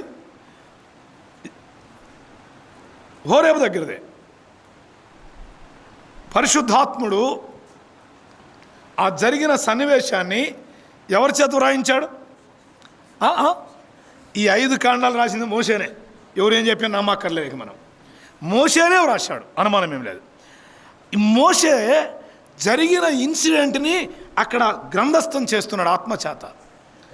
ఆ దైవావేశం వలన ఆ మాటలు స్పష్టంగా తెలియపరుస్తున్నాడు. మొదటి వచనం ఏం చెప్పాడో ఇప్పుడు 12వ వచనం రండి. 12వ వచనం ఆయన నిశ్చయముగా నేను నీకు తోడయుందును, నేను నిన్ను పంపితిని అనుటకు ఇది నీకు సూచన. నీవు ఆ ప్రజలను ఐగుప్తులో నుండి తోడుకొచ్చిన తర్వాత ఈ పర్వతం మీద, మీరు గమనిస్తున్నారా? ఈ పర్వతం మీద, ఏ పర్వతం? ఏ పర్వతం మీద అయితే మోషేతో దేవుడు మాట్లాడుతూ వస్తున్నాడో ఆ పర్వతమే, అదే హోరేబు. తర్వాత సీనాయి, అదే మాట. అర్థమైందా? ఈ పర్వతం మీద. నిజానికి ఇక్కడ హోరేబు అని వాడాడు, కానీ తర్వాత 4వ దేవుని కూడా వాడతాడు. వెళ్తాం మనం అక్కడికి. ఆ తర్వాత హోరేబు అనే పదం నిర్గమకాండంలో వాడు, కానీ ఏం వాడతాడు అక్కడ? సీనాయి సీనాయి సీనాయి సీనాయి అని వాడతాడు, సీనాయి అనే వాడతాడు. సో హోరేబు పర్వతం దగ్గర లేక సీనాయి పర్వతం అని మనం జ్ఞాపకం ఉంచుకుంటే దేవుడు చెప్తున్నమాట, నీవు ఆ ప్రజలను ఐగుప్తులో నుండి తోడుకొని వస్తావు. తర్వాత ఏమన్నాడు? మీరు ఈ పర్వతం మీద దేవుని సేవిస్తారు అన్నాడు. ఈ పర్వతం మీద ఏం చేస్తారు? దేవుని సేవిస్తారు.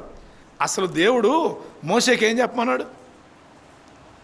మోషేతో ఫరోకి ఏం చెప్పమని చెప్పాడు? మోషేతో దేవుడు ఏం చెప్పాడు? ఫరో చెప్పాల్సిన విషయాన్ని చదువుదామా? వచనం 18.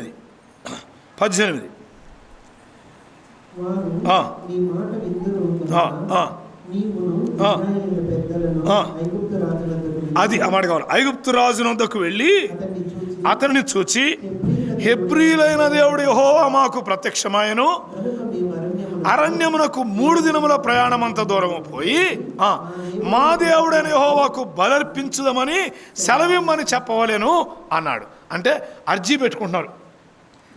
ఎంప్లాయీస్ ఏం చేస్తారు? ఒక 3 రోజులు పని ఉందంటే ఏం చేస్తారు?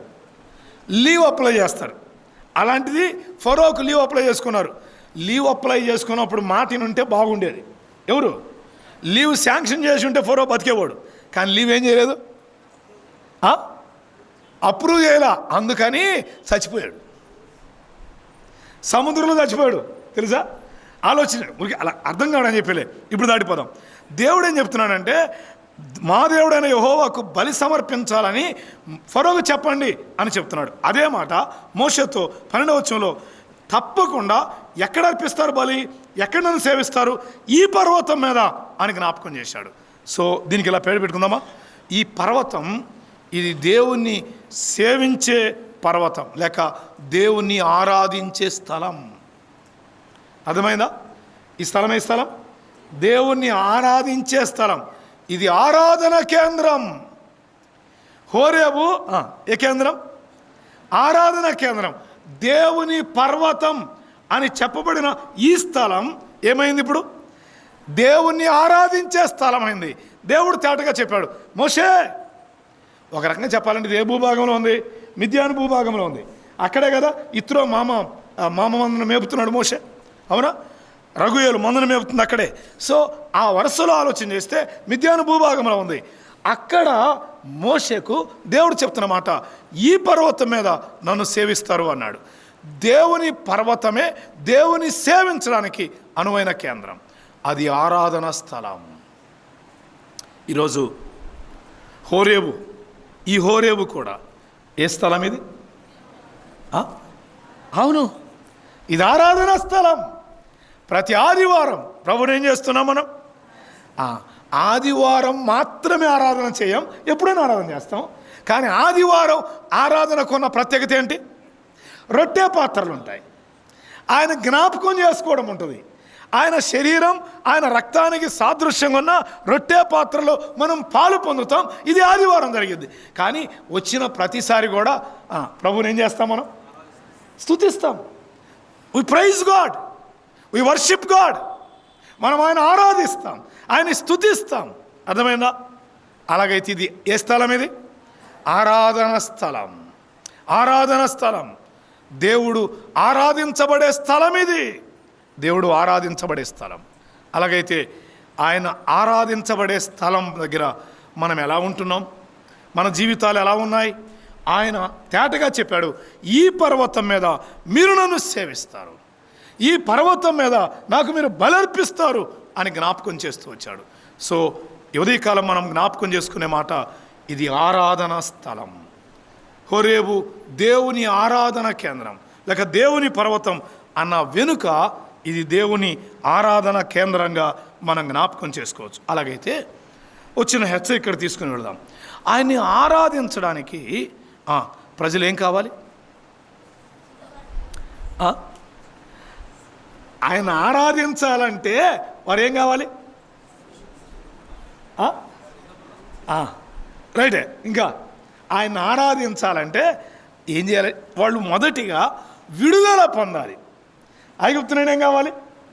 విడుదల పొందకుండా వారు ఆరాధించడానికి అవకాశం లేదు. ఈ పర్వతానికి రావాలంటే వారు ఐగుప్తు నుండి ఏం కావాలి? సో మొదటిది విడిపించబడాలి, ఐగుప్తు నుండి విడిపించబడాలి. ఈరోజు ఐగుప్తు పాపానికి గుర్తుగా మనం జ్ఞాపకం చేసుకుంటే, నీవు నేను ఈ స్థలములో ఆరాధించాలంటే ఎవరు ఆరాధిస్తారు? మందిరానికి వచ్చిన వాళ్ళు అందరూ ఆరాధించరు. ఆరాధన స్థలములో ఆరాధించేవారు ఎవరు? విడుదల పొందిన వారు. మీరు పాపము నుండి విమోచించబడితిరి, 6:17 రోమపత్రిక. మీరు పాపము నుండి విమోచించబడితిరి, ఇందుకు దేవునికి స్తోత్రం అని జ్ఞాపకం చేశాడు. పాపము నుండి విమోచించబడిన వారే ఆరాధన స్థలంలో ఆయన ఆరాధిస్తారు. పాపము నుండి విమోచించబడిన వారు మాత్రమే కాదు, ఆ విమోచన కొరకు జరిగిన కార్యం ఏంటి? బలి జరిగింది. అది ఆ బలి దగ్గర ఏం చిందించబడింది? అలాగైతే రక్తాన్ని ఆశ్రయించిన వారు మాత్రమే ఆరాధించేవారు. ఈ స్థలములో ఆరాధించాలంటే నెంబర్ 1 వారు విమోచించబడాలి. నెంబర్ 2 ఏం చేయాలి? వారు రక్తాన్ని ఆశ్రయించిన వారై ఉండాలి, రక్తము చాటున ఉన్నవారై ఉండాలి. మూడవ మాట, ఇంకో మాట ఇలా జ్ఞాపకం చేస్తాను. వారు బయటకు వచ్చిన తర్వాత వారు తర్వాత ఆరాధన చేశారులే, కానీ మూడవదిగా వారు ఐగుప్తులో నుండి బయటకు వచ్చిన తర్వాత ఇంకో చోట కూడా దాటి వెళ్ళారు. ఎక్కడ? ఇప్పుడే చెప్పా, ఎర్ర సముద్రం. దీన్ని బాప్తిస్మం అన్నారు. అర్థమైందా? బాప్తిస్మం అన్నారు. అట్లయితే విడుదల, ఆయన రక్తం చేత కడగబడడం, చెప్పండి, బాప్తిస్మం పొందడం. ఈ 3 అనుభవాలు అక్కడ ఉన్నాయి. సరిగా చెప్పానే, పాత నిబంధనలో ఉన్న లేఖనాలు క్రొత్త నిబంధనలో ఉన్న మనకు ప్రయోజనమా కాదా? మనకు కూడా ఉపయోగపడే కదా. ఇప్పుడు మనం కూడా ఎవరు? మనం ఆయన ఆరాధించడానికి హోరేబుకు వచ్చే మనం ఎవరు? విమోచించబడిన వారం, ఆయన రక్తము చేత కడుగబడిన వారం, పాపము నుండి విమోచించబడిన వారం, ఆయన రక్తం చేత కడుగబడి పరిశుద్ధపరచబడిన వారం, బాప్తిసం పొంది ప్రభువును ఆరాధిస్తున్నాం. ఇది ఆరాధన స్థలం, ఇది ఆరాధన కేంద్రం అని గుర్తుపెట్టుకోండి. ఆయన ఆరాధించడానికి చేరి వచ్చే మన హృదయాలు కూడా చాలా పవిత్రంగా ఉండాలి. పరిశుద్ధమైన స్థలం అని మనం జ్ఞాపకం చేసుకున్నామే. పరిశుద్ధత కలిగి వచ్చి ఆయన ఆరాధించాలి. అందుకే కాబోలు కొత్త నిబంధనలో ఒక మాట ఇలా చదువుదాం, చూడండి. ఎరిగిన వచనమే 11వ అధ్యాయం కొరింథీ మొదటి పత్రికలో ఆ మాట ఇలా చదవడానికి నేను ప్రయత్నం చేస్తున్నాను. 11వ అధ్యాయం ఈ భాగంలో ఆరాధనను కూర్చిన సందర్భాన్ని జ్ఞాపకం చేశాడు. రొట్టె పాత్రల సందర్భాన్ని జ్ఞాపకం చేశాడు. మీరు కూడి వస్తున్నారు అనే సంగతి జ్ఞాపకం చేస్తూ 27వ వచనం చూద్దాం. 27 అయోగ్యముగా ప్రభువు యొక్క రొట్టెను తినునో లేక ఆయన పాత్రలోనిది త్రాగునో వాడు ప్రభు యొక్క శరీరమును గూర్చి రక్తమును గూర్చి అపరాధి అగును అన్నాడు కదా. ఆరాధన చేయడానికి వచ్చేవారు ఈ ఆరాధన స్థలంలో అపరాధులు కాకుండా జాగ్రత్త పడాలి. అర్థమైందా? ఆరాధన స్థలములో ఈ హోరేబులో అపరాధులు కాకుండా ఉండాలి. అపరాధులు కాకుండా ఉండాలి అంటే ఎలా ఉండాలి? యోగ్యంగా ఆరాధన చేయాలి. అయోగ్యత ఉంటే అపరాధులు అవుతారు. అయోగ్యత ఉండకూడదు, యోగ్యత కలిగి ఆయన ఆరాధించగలగాలి. అందుకే 27వ వచనం 28 చదువుదాం. 28 కాబట్టి ప్రతి మనుష్యుడు తన్ను తాను ఏం చేయాలి? అలాగైతే ఆరాధన స్థలానికి వస్తున్నప్పుడు పరీక్షించుకొని రావాలి. నేను చెప్పేది ప్రభువును ఆరాధించే వారి గురించి ఆ మాటలు జ్ఞాపకం చేస్తున్నాను. ఇది ఆరాధన స్థలం, దేవుని పర్వతం, ఆరాధన స్థలం. సంఘమే నేడు దేవుని పర్వతం. హోరేబు దేవుని పర్వతం. హోరేబులో సంఘం కూడి వస్తుంటుండగా ఈ హోరేబే దేవుని పర్వతం అయి ఉండగా ఈ దేవుని పర్వతం దగ్గర ఇది ఆరాధన స్థలం అని ఎరిగితే మనం అయోగ్యంగా ఆయన సన్నిధికి వచ్చి ఆరాధన చేయకూడదు. అయోగ్యంగా ఆరాధన చేస్తే అపరాధులుగా తీర్చబడతారు. అపరాధులుగా తీర్చబడితే ప్రమాదం ఉంది. అయోగ్యంగా ఆరాధన చేస్తే అపరాధులు అవుతారు. అపరాధులైతే ఏమవుతారు? 3 చెప్పాడు సీక్వెన్స్లో. 1 బలహీనులు, 2 రోగులు, 3 నిద్రపోతారు. దుప్పటి కప్పుకొని పడుకుంటారనే. మీరు కప్పుకోరు, వేరే వాళ్ళు కప్పుతారు. మనం కప్పుకుంటేనేమో నిద్రపోతున్నట్టు, వేరే వాళ్ళు కప్పితే అర్థమైంది కదా. ఏంది దుప్పటి కప్పుతారు అని చెప్పి నేను దుప్పటి కప్పుకుంటారు అన్నా నేను. సో రోగులు అవుతారు అన్నాడు. 3 నిద్రిస్తారు అన్నాడు. నిద్రిస్తారని అంత చక్కగా వాడాడు ఆ పదాన్ని చూసారా? నిద్రిస్తున్నారు అంటే మళ్ళా లేస్తారని. నమ్మారు కానీ, రక్షింపబడిన వారే కానీ అపరాధులుగా తీర్చబడుతున్నారు. అపరాధులుగా తీర్చబడుతున్నారు. దానివల్ల నష్టం జరుగుతుంది అని జ్ఞాపకం చేయడానికి ఇష్టపడ్డాడు. సో ఆరాధన చేస్తానికి ఈ స్థలానికి వస్తున్నప్పుడు అయోగ్యంగా ఆరాధన చేయకుండా ప్రతి ఒక్కరూ జాగ్రత్త పడాలి. ఆగుదాం. సో ఇది ఏ స్థలం? ఏ పర్వతం ఇది? ఏదది? హోరేబు. అది మీ మనసులో హోరేబును మరలా ముద్రించాలని ఆశ, అంతకంటే లేదు. హోరేబు చాలా విలువైన స్థలం. హోరేబు అనేది చాలా విశేషమైన స్థలం. కాబట్టి హోరేబు దేవుని పర్వతం. ఈ దేవుని పర్వతం ఏ స్థలం ఇది? ఆరాధన స్థలం, ఆరాధన కేంద్రం. ప్రభు స్తోత్రం. ఈ ఆరాధన స్థలానికి ఎంత సంతోషంగా రావాలి. తర్వాత మరలా మనం చూస్తాం. 2వ మాట చూద్దాం. 1 ఆరాధన స్థలం లేక ఆరాధన కేంద్రం. 4వ అధ్యాయానికి వెళదాం. నిర్గమకాండం 4వ అధ్యాయం 27వ వచనం. 27వ వచనం. మోషేను ఎదుర్కొనుటకు వెళ్ళుమని అహరోనుతో చెప్పగా అతడు వెళ్ళి మళ్ళీ ఆ పేరు వచ్చింది చూసారా? ఏ పేరు? అది మనకు కావాలి. మనకు కావాల్సింది ఆ పదమే. దేవుని పర్వతం అనగానే మనకు గుర్తుకొచ్చేది అది హోరేబు. దేవుని పర్వతం అనగానే గుర్తొచ్చేది హోరేబు. ఇప్పుడు మోషేతో 4వ అధ్యాయంలో దేవుడు అన్నాడు, మోషే నువ్వు బయలుదేరి వెళ్ళు అన్నాడు. నువ్వు వెళ్ళు, నేను నీకు తోడై ఉంటా. 3వ అధ్యాయం నుంచి చెప్తూనే వచ్చాడు. కానీ మోషే చాలాసేపు వినలేదు. ఒక ఆయన అన్నాడు 3వ అధ్యాయంలో 1వ వచనం నుంచి దాదాపుగా 4వ అధ్యాయం 17వ వచనం దాకా 1 షాట్లో జరిగిన కార్యం అంటది. 1 షాట్లో ఒకేసారి దేవుడు ఆ విషయం అంతా మాట్లాడాడు. అది గంట పట్టిందా, గంటన్నర పట్టిందా అంత వివరాలు తెలియదు. కానీ దేవుడు మోషేతో ఏం చేస్తున్నాడు? అందుకే సంఖ్యాకాండంలో ఒక అద్భుతమైన మాట ఉంటుంది. మోషేతో దేవుడు ఎలా మాట్లాడాడంట? అబ్బా, ఇక్కడే అది ప్రారంభం. ముఖాముఖిగా మాట్లాడాను నా సేవకునితో అన్నాడు. అర్థమైందా? సార్ ఇందాక బతకడన్నారు, మరి ఎట్ట బతికాడు అబ్బా మోషే? ఎట్ట బతికాడు మోషే అని అంటారు. నాకు తెలిసిందా ఆ ప్రశ్న వచ్చిందని. కానీ చెప్పే కదా, కొంతమంది జీవితాలకు దేవుడు దాన్ని ఏం చేస్తాడు? అనుమతిస్తాడు. ఇదే మోషే దగ్గర ఒక ఆయన ఉండేవాడు. ఎవరు? చేతుల్లో నీళ్లు పోసేవాడు. మోషేకు పరిచారకుడు యెహోషువ వెళ్ళి పర్వతం మీద దేవుని చూసినట్టు ఎప్పుడు అక్కడ ఉందా? ఎక్కడ లేదు. కానీ మోషేకు మాత్రమే అనుమతి ఇచ్చాడు, యెహోషువకి వాది. యెహోషువతో మాట్లాడాడు. మోషేకు తోడై ఉన్నట్లు నేను కూడా తోడై ఉంటా, నేను నీకు కూడా తోడై ఉంటా అని చెప్పాడు. కానీ ఎక్కడ యెహోషువ ఆ పరిస్థితిని గమనించినట్లేదు. కానీ మోషేకు దాన్ని అనుమతించాడు. కొంతమంది జీవితాల్లో అనుమతించబడినప్పుడు దేవుడు వారికి అవకాశం ఇస్తాడు. రండి ఇప్పుడు ఆ మాట మరలా మనం చదువుదామా? 4వ అధ్యాయం 7వ వచనం. యెహోవా మోషేను ఎదుర్కొనుటకు అరణ్యములోకి వెళ్ళుమని మోషేతో ఏం చెప్పాడంటే, మీ అన్నున్నాడులే అంటే ఎందుకన్నాడంటే, నేను నత్తోడినయ్యా, నేను నోటి మాందిగా అయినాడయ్యా, నేను మాట్లాడినానయ్యా అన్నాడు. ఎవరు? మోషే. నాకు కూడా తెలుసులే. కానీ అపోస్తుల కార్యం 7వ అధ్యాయంలో ఆయన గురించి ఏమని రాయబడి తెలుసా? ఐగుప్తు సకల విద్యలు అభ్యసించాడు, మాటల్లో కార్యాల్లో ప్రవీణుడు. అసలు ఐగుప్తులో దడదడలాడిచాడు.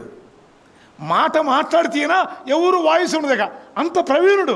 కానీ ఇప్పుడు దేవుడి దగ్గరికి వచ్చేమన్నాడు, అయ్యా నేను నోటి మాంద్యం కలిగిన అయ్యా, నేనేం మాట్లాడతానయ్యా, నాకు 4 మందం అయ్యా, నేను నత్తోండి అయ్యా. అంతే కదా. దీన్ని ఏమంటారంటే, కొన్నిసార్లు తప్పించుకోవడానికి చేశాడు, కానీ మరొక వైపు నుంచి చూస్తే తగ్గించుకోవడానికి ప్రయత్నం చేశాడు. తప్పించుకోవడానికి ప్రయత్నం చేశాడు, కానీ అదే సమయంలో తగ్గింపు కూడా ఆయనలో ఉంటుంది. కొన్నిసార్లు తప్పించుకోవడానికి అబద్ధాలు చెప్పకూడదు, కానీ వాస్తవంగా మోషే కొద్దిగా మాంద్యం ఉందంట. చరిత్ర కూడా చెప్పింది ఈ విషయం. కానీ ఆయన మాటల్లో కార్యాలు ఎటువంటి వాడు? ప్రవీణుడే. దేవుడు గడగడలాడుతున్నాడు, అయ్యా నేనేడు సరిపోతానయ్యా, నేను అసలు నేను ఎప్పుడు నేర్పరిని కాదు కదా, అసలు పుట్టినప్పటి నుంచి కూడా నేను నోటి మాంద్యంగా అయినవాడు కదా అంటే దేవుడు అన్నాడు, ఆపే చాలు, కానీ మోగోండగా పుట్టించినోడు ఎవడు? నేనే కదా అని. సర్లే నీకు ఒక ఆయన ఇస్తాను. ఎవరిని? అహరోను వస్తా, అహరోను నీకు బదులుగా మాట్లాడతాడు, అహరోను బాగా మాట్లాడతాడు నీకు తెలుసుగా, పో అహరోను ఇస్తున్నా పో అన్నాడు. నీకు అహరోనికి నీకు ఇస్తున్నాను పో అని చెప్పి మోషే చెప్పాడు. ఇప్పుడు మోషే ప్రయాణం ప్రారంభం చేశాడు. అది 4వ అధ్యాయం 18 నుంచి ఉంటుంది. 27వ వచనంలో ఈ లోపుగా దేవుడు ఎవరికి చెప్తున్నాడు? అహరోనుకు చెప్తున్నాడు. దేవుడు చేసే కార్యాలు చాలా క్లారిటీగా ఉంటాయి. ఆయన ఏం చేసినా క్లారిటీగానే ఉంటుంది, స్పష్టంగా చెప్తాడు ఆయన ఏదైనా. చదువుదామా? 27వ వచనం. మరియు యెహోవా మోషేను ఎదుర్కొనుటకు అరణ్యములోనికి వెళ్ళుమని అహరోనుతో చెప్పగా అతడు వెళ్ళి దేవుని పర్వతమందు అతనిని కలుసుకున్నాడు అన్నాడు. అలాగైతే ఇది సంగమం, దేవుని పర్వతం కలుసుకున్న స్థలం. వీళ్ళిద్దరూ దాదాపుగా విడిపోయి ఎంతకాలం అయినది? ఇంచుమించుగా వాస్తవంగా చెప్పాలంటే మోషే ఐగుప్తులో పుట్టిన తర్వాత ఉంది, అంటే తల్లిదండ్రుల దగ్గర ఉంది ఇంచుమించుగా పాలు విడిచేదాకే. తర్వాత ఎక్కడికి వెళ్ళిపోయాడు? ఫరో కుమార్ దగ్గరికి వెళ్ళిపోయాడు. ఇక వీళ్ళతో రిలేషన్ లేదు. 35 సంవత్సరాలు అనుకుందాం, లేక 5 సంవత్సరాలు అక్కడ పాలు తాగితే మిగిలిన 30 సంవత్సరాలు ఎక్కడున్నాడు? ఫరో కుమార్ దగ్గర ఐగుప్తు సకల విద్యలు అభ్యసించాడు. ఇప్పుడు ఆ 35 ప్లస్ తర్వాత అక్కడి నుంచి వీళ్ళ దగ్గరికి వస్తే వీళ్ళ దగ్గర ఒకటి కొట్టాడు. ఈ సంగతి ఫరోకు తెలిసిందని భయపడి ఏం చేశాడు? పారిపోయాడు మోషే. ఇంచుమించు ఒక 40 ఏళ్ళు అనుకుందాం అట్టేట్టుగా. దాదాపుగా 75 ఏళ్ల తర్వాత వీళ్ళిద్దరు కలుసుకోబోతున్నారు. 75 ఏళ్ల తర్వాత వీరిద్దరూ ఒక చోట కలుసుకుంటున్నారు. ఇప్పుడు మీరు చెప్పండి, కొన్ని ఏండ్ల తర్వాత మన బంధువులను కలిస్తే ఎలా ఉంటుంది? ఏందండి, కొంతమంది చూడండి పెళ్ళిళ్ళు కాడ పెళ్లి చూడరు, పెళ్లి పట్టించుకోరు, ఏం చేస్తుంటారు? చుట్టాలను పలకరిస్తూ ఉంటారు. ఎందుకని? చాలా కాలమైంది అక్కాయి నిన్ను చూసి, ఎన్ని సంవత్సరాలు అయిపోయిందో. అసలు ఇప్పుడు అహరోను మోషే అసలు ఆ సంగమం ఆలోచన చేయండి, అది ఎలా ఉంటుందో. ఇన్ని ఏళ్ళ తర్వాత అన్నదమ్ములు ఇద్దరు ఏం చేశారు? కలుసుకున్నారు. దీనికి ఒక పేరు పెట్టుకున్నాను నేను, ఇది ఆనంద స్థలం. దేవుని పర్వతం ఆనంద స్థలం. ఇది ఆరాధన స్థలం. రెండవది ఆరాధన కేంద్రం, ఆనంద కేంద్రం. ఆనంద కేంద్రం ఇది ఆనందాన్ని పొందే స్థలం. ఇది అర్థమైందా? ఆనందాన్ని పొందే స్థలం. సహోదరులిద్దరూ కలుసుకుంటున్నారు. హలో హలో వింటున్నారా? కలుసుకున్నారా? కలుసుకుంటున్నారా? కలుసుకోవడం అని తెలుసా మీకు? కలుసుకునే ఏంటి? మీ ఊర్లో ఏం కలుసుకుంటే ఏందన్నా అన్న చెప్పానా? కుక్కలు కలుసుకుంటాయి, మనుషులు కలుసుకుంటారు. కానీ విచిత్రం ఏంటంటే కలుసుకొని ఉండాల్సిన మనుషులు ఏం చేస్తున్నారు? ఇప్పుడు కలుసుకుంటున్నారు. అర్థమైందా? ఒకళ్ళ మీద ఒకళ్ళు తగాదులాడుకుంటున్నారు, కలుసుకుంటున్నారు. కానీ హోరేబు ఏ స్థలం? ఇది కలుసుకునే స్థలం. ఇది ఆనంద స్థలం. ఆ కలుసుకునే దగ్గర, ఆ సంగమము దగ్గర సంతోషం ఉంది. సంఘం సంతోష కేంద్రం. సహోదరులందరం కలుసుకుంటాం, సహోదరులను కలుసుకుంటాం. ఒకరికొకరు కలుసుకున్నప్పుడు ఎలా ఉంటుంది? అబద్ధం ఆడకుండా చెప్పండి, మీకు సంతోషం ఉందా, కోపం ఉందా? సంతోషం లేదు అంటే నీవు రావడం దండగా. దేవుని స్థలానికి వస్తుంది దేని కొరకు? సంతోషం కొరకు, ఆనందించడానికి. వాక్యం ద్వారా ఆనందిస్తాం, ప్రార్థన ద్వారా ఆనందిస్తాం, ఆరాధన ద్వారా ఆనందిస్తాం, ఆయన్ని బట్టి ఆనందిస్తాం. అదే సమయంలో చెప్పండి, సహోదరులు ఒకరితో ఒకరు కలుసుకోవడం ద్వారా, సహోదరులు ఒకరితో ఒకరు కలుసుకోవడం ద్వారా ఏముంది ఇక్కడ? ఆనందం. అసలు మన భాష ఏంటి చెప్పండి? ఇక్కడ కలుసుకున్నప్పుడు ఏం చెప్పుకుంటాం మనం? వందనాలు చెప్పుకుంటాం. వందనాలు ఎక్కడ చెప్పుకోవాలి? వందనాలు. అసలు కొన్నిసార్లు వందనాలు చెప్తే కొంతమందికి వాళ్ళకి చెప్పబుద్ధి కూడా కాదు. ఎందుకు? మొఖాలు అంత సీరియస్గా ఉంటారు. అసలు మనిషి సహోదరుని కలుసుకుంటున్నాను అనగానే లోపల నుండి ఏం రావాలి? అది ఒట్టే వందనాలు ఎట్ట చెప్పు నువ్వు నిజంగా. ఆ ఆనందం లోపల నుంచి వస్తే, నా సహోదరుని కలుసుకున్నాను, నా సహోదరిని కలుసుకున్నాను అని ఆనందం వచ్చినప్పుడు ఎలా ఉంటుంది చెప్పండి మీరు? ఆడొక ఆయన కూర్చొని ఉన్నాడు, ఆ అబ్బాయి పేరు మురళి. చాలా ఏళ్ల క్రింద చూసా నేను. చెప్పాడు వస్తాను అనుకోలే. నేను చిన్న పిల్లడు అప్పుడు చూసా, చిన్నబ్బన్న కొడుకు, తిరుపతిలో మేము చదువుకునేటప్పుడు. ఇప్పుడు ఆ అబ్బాయిని చూస్తుంటే నాకు ఆనందం అనిపిస్తుంది. చాలా కాలం తర్వాత కాబట్టి అట్టే ఉంటుంది, రోజు కనపడుతున్నాం మేము అంటారా మీరు? కాదు. దేవుని మందిరానికి హోరేబుకి వస్తున్నామంటే, దేవుని పర్వతమైన హోరేబుకి వస్తున్నామంటే దేని కొరకు వస్తున్నాం? మనం సహవాసానికి వస్తున్నాం. సహవాసం ఆనంద స్థలం. ఇది చాలా కుటుంబాల్లో ఆనందం లేదు. భార్యాభర్తల మధ్య ఆనందం ఉండదు, తల్లిదండ్రుల పిల్లల మధ్య ఆనందం ఉండదు, కుటుంబాల మధ్య ఆనందం ఉండదు. కానీ హోరేబు దేవుని పర్వతం, ఇది ఆనంద స్థలం, ఆనందాన్ని పొందే స్థలం. ఒకరిని కలుసుకున్నప్పుడు ఎంత సంతోషం. సహవాసమే ఒక అద్భుతమైన ఆనందం, సంతోషం. ఆ ఆనందాన్ని అనుభవిస్తున్నావు హోరేబులో? ఆనందాన్ని అనుభవిస్తున్నారా? ఏదో రొటీన్గా యాంత్రికంగా కూడికలకు వచ్చి వెళ్ళిపోతున్నారా? ఏదో రావాలి కాబట్టి అన్నట్టుగా వస్తున్నారా? పిల్లరా, అసలు మందిరానికి వెళ్తున్నామంటే మేమందరం కలుసుకుంటాం, సహోదరులను కలుసుకుంటాం. ఇలా ఒక మాట చెప్పనివ్వండి, మన శరీర సంబంధుల కంటే అసలు ఆత్మ సంబంధమైన బంధం. ఇప్పుడు మనందరం రకరకాల తల్లిదండ్రుల పిల్లలు, కానీ ఇక్కడ ఏ తండ్రి పిల్లలు? ఒకే ఒక తండ్రి పిల్లలు. ఇప్పుడు చెప్పండి, ఒకే తండ్రి పిల్లలకి ఏం ఉండాలి? ఇప్పుడు ఒంట్ల ఆస్తుల కాడ కొట్టుకు చేస్తున్నారు. అర్థమైందా?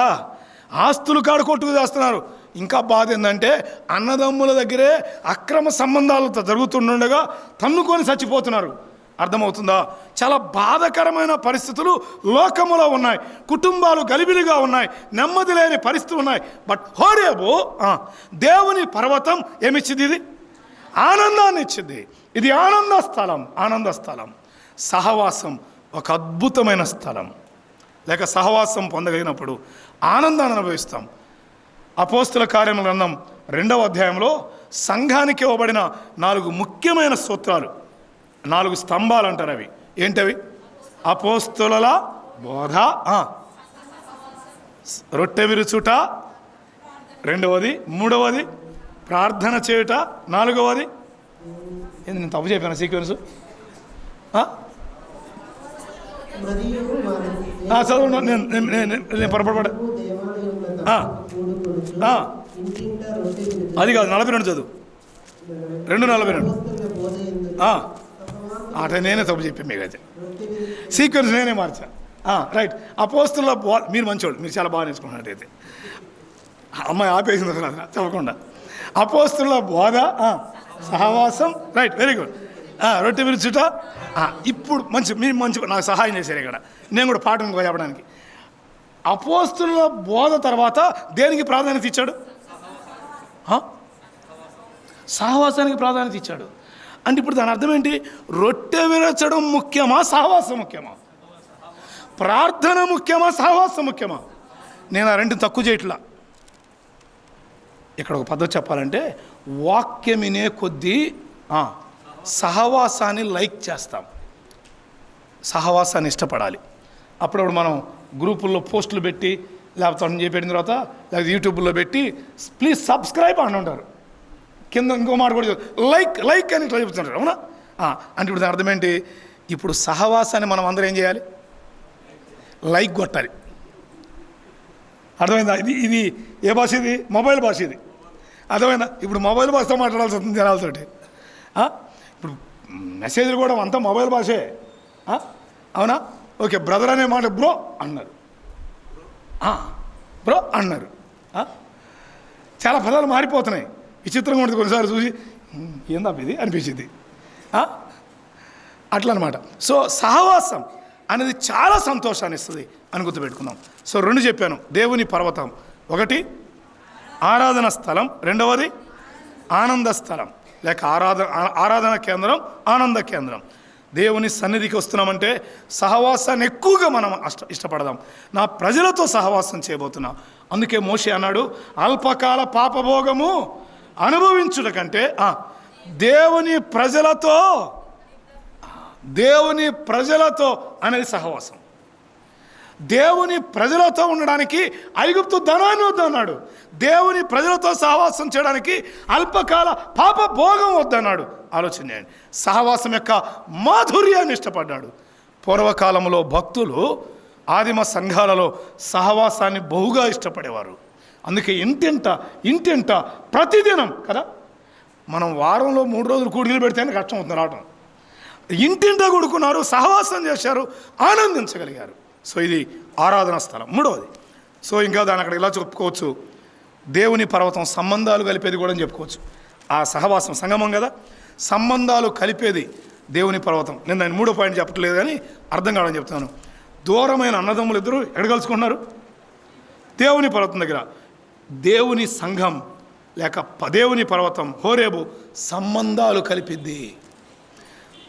సంబంధాలు కోల్పోయిన కుటుంబాలకు సంబంధాన్ని కలిపిద్ది. భార్యాభర్తల మధ్య సంబంధాలు విడిపోయిన వాళ్ళు చాలామంది దేవుని నమ్ముకున్న తర్వాత సంబంధాలు ఏర్పడ్డాయి, మళ్ళీ కుటుంబాలు కట్టబడ్డాయి. తెలుసా? ఆలోచించండి. సంబంధాలు కలిపే స్థలం ఇది. ఆలోచించండి. 3వది చూద్దాం. సరే, 3వది అదే మాట కొరకై రాజుల మొదటి గ్రంథానికి వెళదాం. రాజుల మొదటి గ్రంథం హోరేబును గురించి మరోసారి ఎక్కడ రాశాడు? 19వ అధ్యాయం 8వ వచనం. 19:8 భోజనం బలము చేత 40 రాత్రింబగళ్ళు దేవుని ప్రయాణము చేసి దేవుని పర్వతం అని పేరు పెట్టబడిన హోరేబుకు వచ్చి అన్నాడు. దేవుని పర్వతం అని పేరు పెట్టబడిన హోరేబుకు వచ్చాడు అనే మాట జ్ఞాపకం చేస్తున్నాడు. ఇక్కడ మరొక మాట ఇలా జ్ఞాపకం చేసుకుంటే, ఆ హోరేబుకు రావడానికి ఏమవసరమైంది? బలం అవసరమైంది. ఇంకో రకం కూడా చెప్పాలంటే కొంతమంది దీన్ని బలము పొందే స్థలం అని జ్ఞాపకం చేశారు. దేవుని పర్వతమైన హోరేబుకు అతను వచ్చాడు అని జ్ఞాపకం చేశాడు. దానికంటే ముందుగా ఆ భోజన బలము చేత 40 రాత్రులు ప్రయాణం చేసి హోరేబుకు వచ్చాడు అనే మాట జ్ఞాపకం చేస్తూ వచ్చాడు. అలాగైతే బలము కలిగి బలము పొంది హోరేబుకు రావడం. దేవుని పర్వతము బలవంతులు నివసించే స్థలం. దేవుని పర్వతములో బలము పొందిన వారు ఉండే స్థలం అనే మాట జ్ఞాపకం చేసుకోవచ్చు. ఇలా జ్ఞాపకం చేస్తా, దాన్ని జాగ్రత్తగా అర్థం చేసుకుందాం. మరలా ఆ వచనం చదువుదామా? ఇక్కడ ఎవరిని గురించి చెప్తున్నాడు ఈ మాట? ఏలియా యెజబెలు విషయంలో ఏం చేశాడు? భయపడ్డాడు, పారిపోయాడు. ఎడదా పారిపోయాడు? బదరీ వృక్షం దగ్గరికి వెళ్ళిపోయాడు. అక్కడ పడుకొని ఇంక చాలు ప్రభువా, నన్ను ఏం చేయమన్నాడు? తీసుకో, ఇంకెందుకు, నేను అక్కడనేనా, ఎందుకు ఈ బాధ నాకు, తీసుకో అన్నాడు. దేవుడు అక్కడ చేసిన కార్యం ఏంటి? నువ్వు లేచి భోజనం చేయి. ఎందుకు? బలం తెచ్చుకోవడానికి. బలము తెచ్చుకొని ఎక్కడికి వెళ్ళాలి ఇప్పుడు? ఆ దేవుని పర్వతమైన హోరేబు దగ్గరికి వచ్చాడు. బలము పొందాడు. 40 పగళ్ళు 40 రాత్రులు అతడు ప్రయాణము చేస్తూ వచ్చాడు. 9వ వచనంలో అచ్చట ఉన్న ఒక గుహలో చేరి బస చేసెను అన్నాడు. బలము పొంది వచ్చాడు, ఇప్పుడు ఏం చేస్తున్నాడు?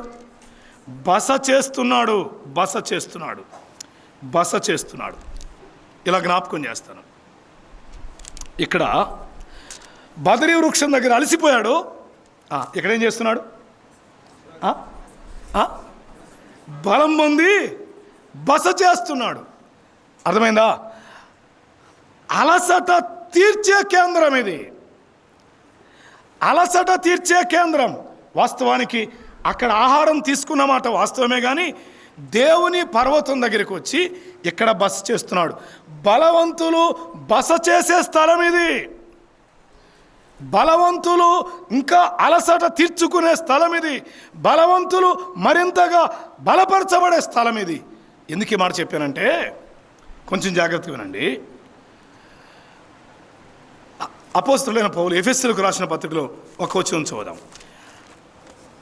అపోస్తలుడైన పౌలు ఎఫెసీయులకు రాసిన పత్రిక 6వ అధ్యాయం. త్వరగా ఈ మాట దగ్గర మనం ముగిద్దాం, ఇంకో మాట చెప్పుకొని. 6వ అధ్యాయం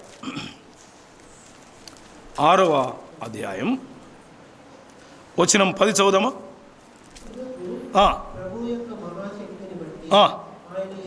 ఆయన యందు బలవంతులై ఉండుడి అన్నాడు. వినన్నమాట, బలవంతులై ఉండుడి అని చెప్పాడు. బలం దేనికి అవసరం? 11 అన్నాడు, ఎదిరించుటకు అని చెప్పాడు. అపవాది తంత్రాలను ఎదిరించడానికి ఏం కావాలి?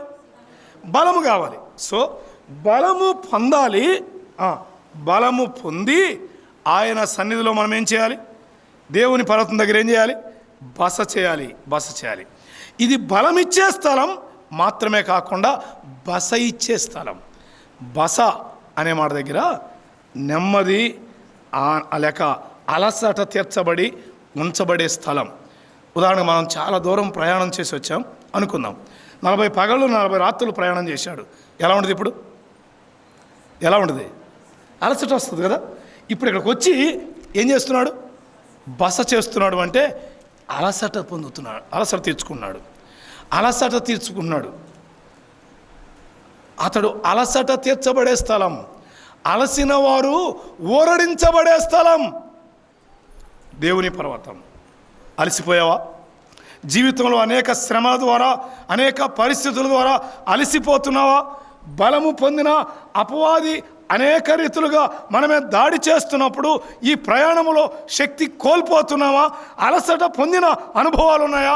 లోకములో అపవాదిని జయించడానికి అవసరమైన బలాన్ని దేవుని నుండి పొంది అనేక సార్లు అరే ఏంటి పరిస్థితి, నాకే రావాలా ఈ శ్రమలు, ఎందుకు ఈ బాధలు అని బాధపడుతున్న వేళ దేవుని పర్వతం దగ్గర ఏం పొందుతాం? మనం అలసట తీర్చబడతాం, ఊరట పొందుతాం. దేవుని పర్వతం నీ అలసట తీర్చే స్థలం, నీకు నెమ్మది ఇచ్చే స్థలం. ఇది నీకు నెమ్మది కలిగించగలిగిన స్థలం దేవుని పర్వతం. ఆలోచన చేయండి. దేవుని పిల్లలమైన మనం దేవుని పర్వతం దగ్గర బస చేయాలి. బస చేయడం అంటే ఇంటికి పోకుండా ఇక్కడే ఉంటాం అని కాదు అక్కడ ఉద్దేశం. చదువుదామా? మీకు అర్థం కావడానికి ఒక కీర్తన దగ్గర తీసుకెళ్తాను. 84వ కీర్తన ప్రారంభంలో కూడా ఎవరో ప్రార్థన చేశారు. నేను వచ్చిన ప్రారంభంలో అనుకుంటా, నేను లోపల ఉన్నప్పుడు. చదువుదాం. 84వ కీర్తన 2వ శరణం నుంచి చదువుదామా? లేక ఒకటి నుండి చదవండి, పర్లేదు. సైన్యములకు అధిపతి యెహోవా, నీ నివాసములు ఎంత రమ్యములు! యెహోవా మందిర ఆవరణములను చూడవలనని నా ప్రాణము ఎంతో ఆశపడుచున్నది. 3వ శరణం. సైన్యములకు అధిపతి యెహోవా, నా రాజా, నా దేవ, నీ బలిపీఠమునొద్ద పిచ్చుకలకు నివాసము దొరికెను. విన్నారన్నమాట. బస చేశాను అంటే అది నివాసము దొరికిన స్థలం. లోకములో ఒక ఆత్మీయుడు, ఒక ప్రభువుని నమ్మిన బిడ్డ లోకములో ఎక్కడ అలసట తీర్చబడలేడు, ఎక్కడ ఆదరణ పొందలేడు, ఎక్కడ నెమ్మది పొందలేడు. అవును, అలసట తీర్చుకునే స్థలం.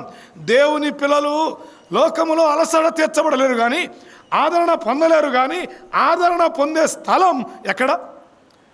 దేవుని పర్వతం. ఇందాక అలసట జ్ఞాపకం చేస్తూ వచ్చానే, ఆ అలసట అక్కడ తీర్చబడుతున్నప్పుడు బస చేసేటప్పుడు ఆ నివాసం దగ్గర వారు ఊరడించబడతారు. ఆదరణ దొరికిద్ది, ఆదరణ దొరికిద్ది.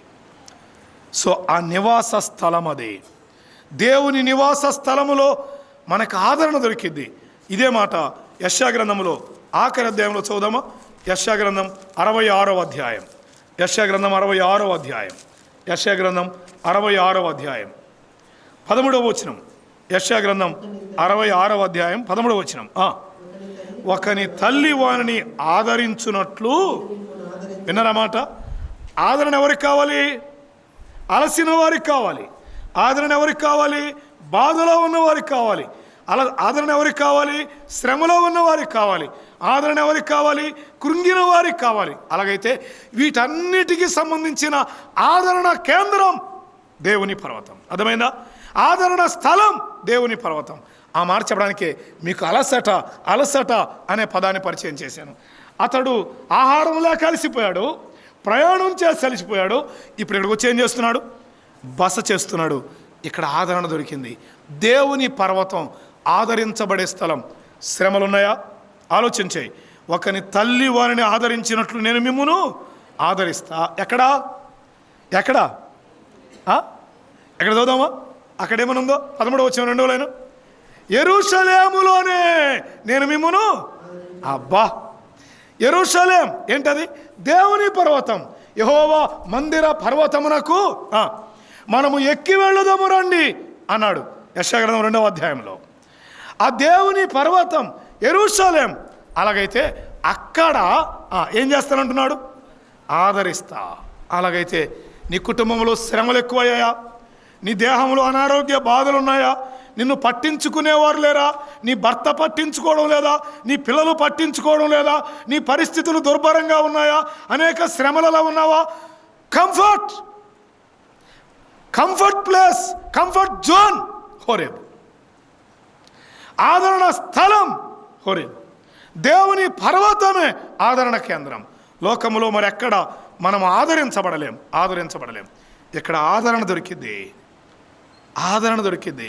ఇందా చెప్పానే, సహవాసము ద్వారా ఆదరించబడతాం. దేవుని వాక్యం ద్వారా మనం ఏం చేయబడతాం? ఆదరించబడతాం. నీ వాక్యమే నన్ను అంటాడు. బాధలలో నాకేం చేసింది? వాక్యం బాధలు ఏం చేసింది? నెమ్మది ఇచ్చింది, అలసట తీర్చింది, ఆదరణ కలిగించింది. అర్థమవుతుందా? ఆదరించబడే స్థలం. బోళ్ళంత ఆదరణ ఇక్కడ దొరికింది.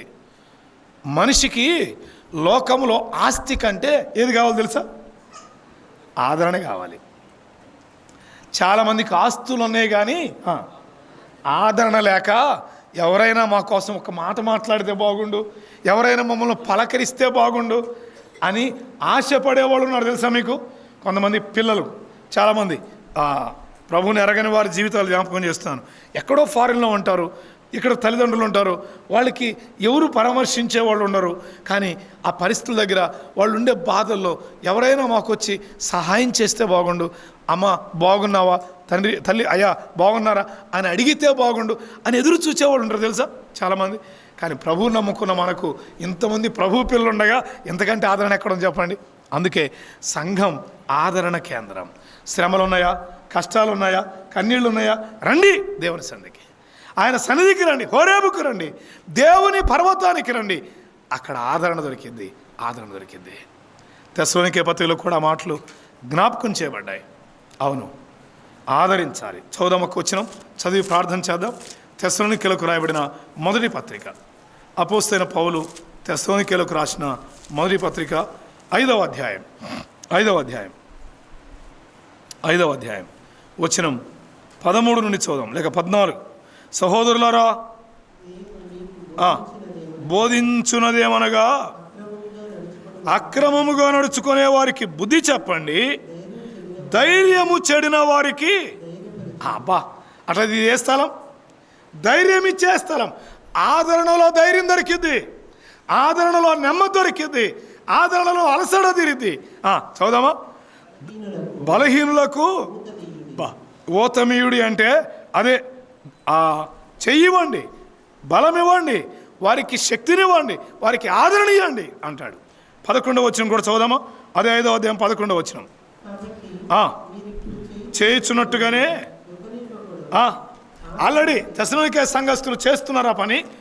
మరలా అంటున్నాడు, మీరు ఇప్పుడు చేస్తున్నట్లుగానే ఒకరినొకడు ఆదరించి. అలాగైతే సంఘము లేక హోరేబు దేవుని పర్వతం ఏ స్థలం ఇది?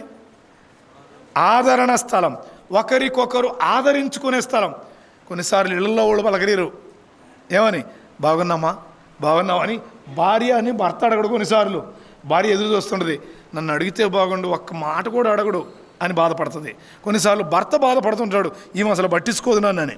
కానీ మందే కాగానే అడిగే వందనాలు చెప్పుకున్న తర్వాత అడిగే మాట ఏంటి? బాగున్నారా? అసలు ఈ మాట ఎంత బలాన్ని ఇచ్చేది, ఎంత ధైర్యాన్ని ఇచ్చేది. నాకంటూ బాగున్నారా అని అడిగేవాడు ఉన్నారు. మన కుటుంబం దగ్గరికి వచ్చి మన ఆదరణ కొరకు ప్రార్థన చేసేవాడు ఉన్నారు. కొంతమంది ఆదరణ దొరక్క ఆత్మహత్య చేసుకుంటున్నారు బయట. ఆదరించేవారు లేక సూసైడ్ చేసుకొని ఉన్నతమైన భవిష్యత్తును కూడా పాడు చేసుకుంటున్నారు. పాప ఈరోజు నాతో పాటు బస్సులో ప్రయాణం చేస్తుంది. కాలేజీ డ్రెస్ మీద ప్రయాణం చేస్తుంది. కొంచెం బాధ అనిపించింది. సహజంగా ప్రయాణం చేస్తే కాలేజీ డ్రెస్ మీద వస్తారు ఎవరైనా. గుంటూరులో ఎక్కింది ఆ పాప. గుంటూరులో ఇంక పైన విజయవాడలో ఎక్కిందో తెలియదు. మధ్యలో ఎక్కడో దగ్గరలో దిగిపోయింది, మైదుకూరు దాటిన తర్వాత. ఆ పాపను చూస్తుంటే మాట్లాడాలనిపిస్తుంది, కానీ ఏమనుకుంటారులే అని మళ్ళీ భయం. అర్థమైందా? ఏదో మనసులో ఒక అలజడి ఉన్నట్టుగా, ఆ పాపకు ఆదరణ లేనట్టుగా, ఏదో ఆందోళన ఉన్నట్లుగా అనిపిస్తుంది. నిజంగా దేవుని సన్నిధిలో అంటే లోకములో ఆదరణ కొరబడిన పరిస్థితులు ఉన్నాయి. ఆదరణ లేదు, కానీ మందిరం ఆదరించే స్థలం. ఈ స్థలాన్ని మనం ఎక్కువగా ప్రేమిద్దాం, సంఘాన్ని ప్రేమిద్దాం, ఎక్కువగా చేరి రావడానికి ప్రయత్నం చేద్దాం. ఏ కూడిక మానుకోకుండా చేరి వద్దాం. ఈ 2 దినాల కూడికలలో కొన్నిసార్లు నేను వచ్చినప్పుడల్లా అన్న చెప్పే మాట ఏంటంటే, కాసిరెడ్డి అన్న చాలాసార్లు చెప్పిన, పెద్దలు చెప్పిన, ఏమని చెబుతారంటే, ఆదివారం ఫుల్ మీ దగ్గర కదా, మా దగ్గర కూడా అంతే. మాకంటే మీ దగ్గర ఇంకా మేలు చాలా. మిగిలిన కూడికల్లో చాలా తక్కువ మందే. ఆదివారం 100 మంది కనపడతారు, మిగిలిన కూడికల్లో మాత్రం చాలా తక్కువ, మాకు 25-30 మంది కనపడతారు. మీకు దేవుని స్తోత్రం తెలియదు సార్, మీరు చాలామంది వస్తారు మంచిగా. నేనేమంటానంటే, ఆదివారం మాత్రమే కాదు కూడిక, అది కూడా మళ్ళీ ఆదివారం భోజనం అయిన తర్వాత మళ్ళీ సగం మంది వేసి వెళ్ళిపోతున్నారు. అంటే దేవుని మందిరాన్ని ప్రేమిస్తున్నావా? దేవుని పర్వతాన్ని ఇష్టపడుతున్నావా? ఆలోచన చేయి. హోరేబు ఏ పర్వతం ఇది? దేవుని పర్వతం. ఈ దేవుని పర్వతం ఆత్మీయంగా 3 అనుభవాలు మనం జ్ఞాపకం చేసుకున్నాం. ఒకటి చెప్తారా? రైట్, ఆరాధన స్థలం. 2వది ఆనందించే స్థలం. 3వది ఆదరించబడే స్థలం. లేక ఇలా చెప్పుకుందామా? ఆరాధన కేంద్రం, ఆనంద కేంద్రం, ఆదరణ కేంద్రం. నా సన్నిధిలోనే అంటాడు, నా మందిరములోనే నేను మిమ్మల్ని ఆదరిస్తా, యెరూషలేములోనే నేను మిమ్మల్ని ఆదరిస్తా. సో ఈ ఆదరణ స్థలాన్ని ఎన్నడూ మర్చిపోకండి, ఎన్నడూ విడిచిపెట్టకండి. సమయానికి చేరి రావడానికి ప్రయత్నం చేయండి. ఇంకో మాట చెప్పనా, భోజనాలు ఎక్కడికి పోవు, మన భోజనం మన పెడతారు. అయిపోయిన తర్వాత అందరం ఒకరికొకళ్ళు సీరియస్గా వందనాలు చెప్పుకోవాలండి, చిరునవ్వుతో వందనాలు చెప్పుకోండి. బాగున్నారక, ఆరోగ్యాలు బాగున్నాయా అని ఒకరినొకరు పలకరించుకొని అప్పుడు పోదాం భోజనాలకి. ఎక్కడికి బాగు చేసిన భోజనాలు కనపోతాయా? మన కొరకు అయ్యేది చూస్తుంటే. అర్థమైందా? కాబట్టి ప్రశాంతంగా వందనాలు చెప్పుకుందాం. ఇంత సహవాసాన్ని, సంతోషాన్ని అనుభవిస్తూ ప్రభు రాకడ కొరకు మనం ఎదురు చూద్దాం.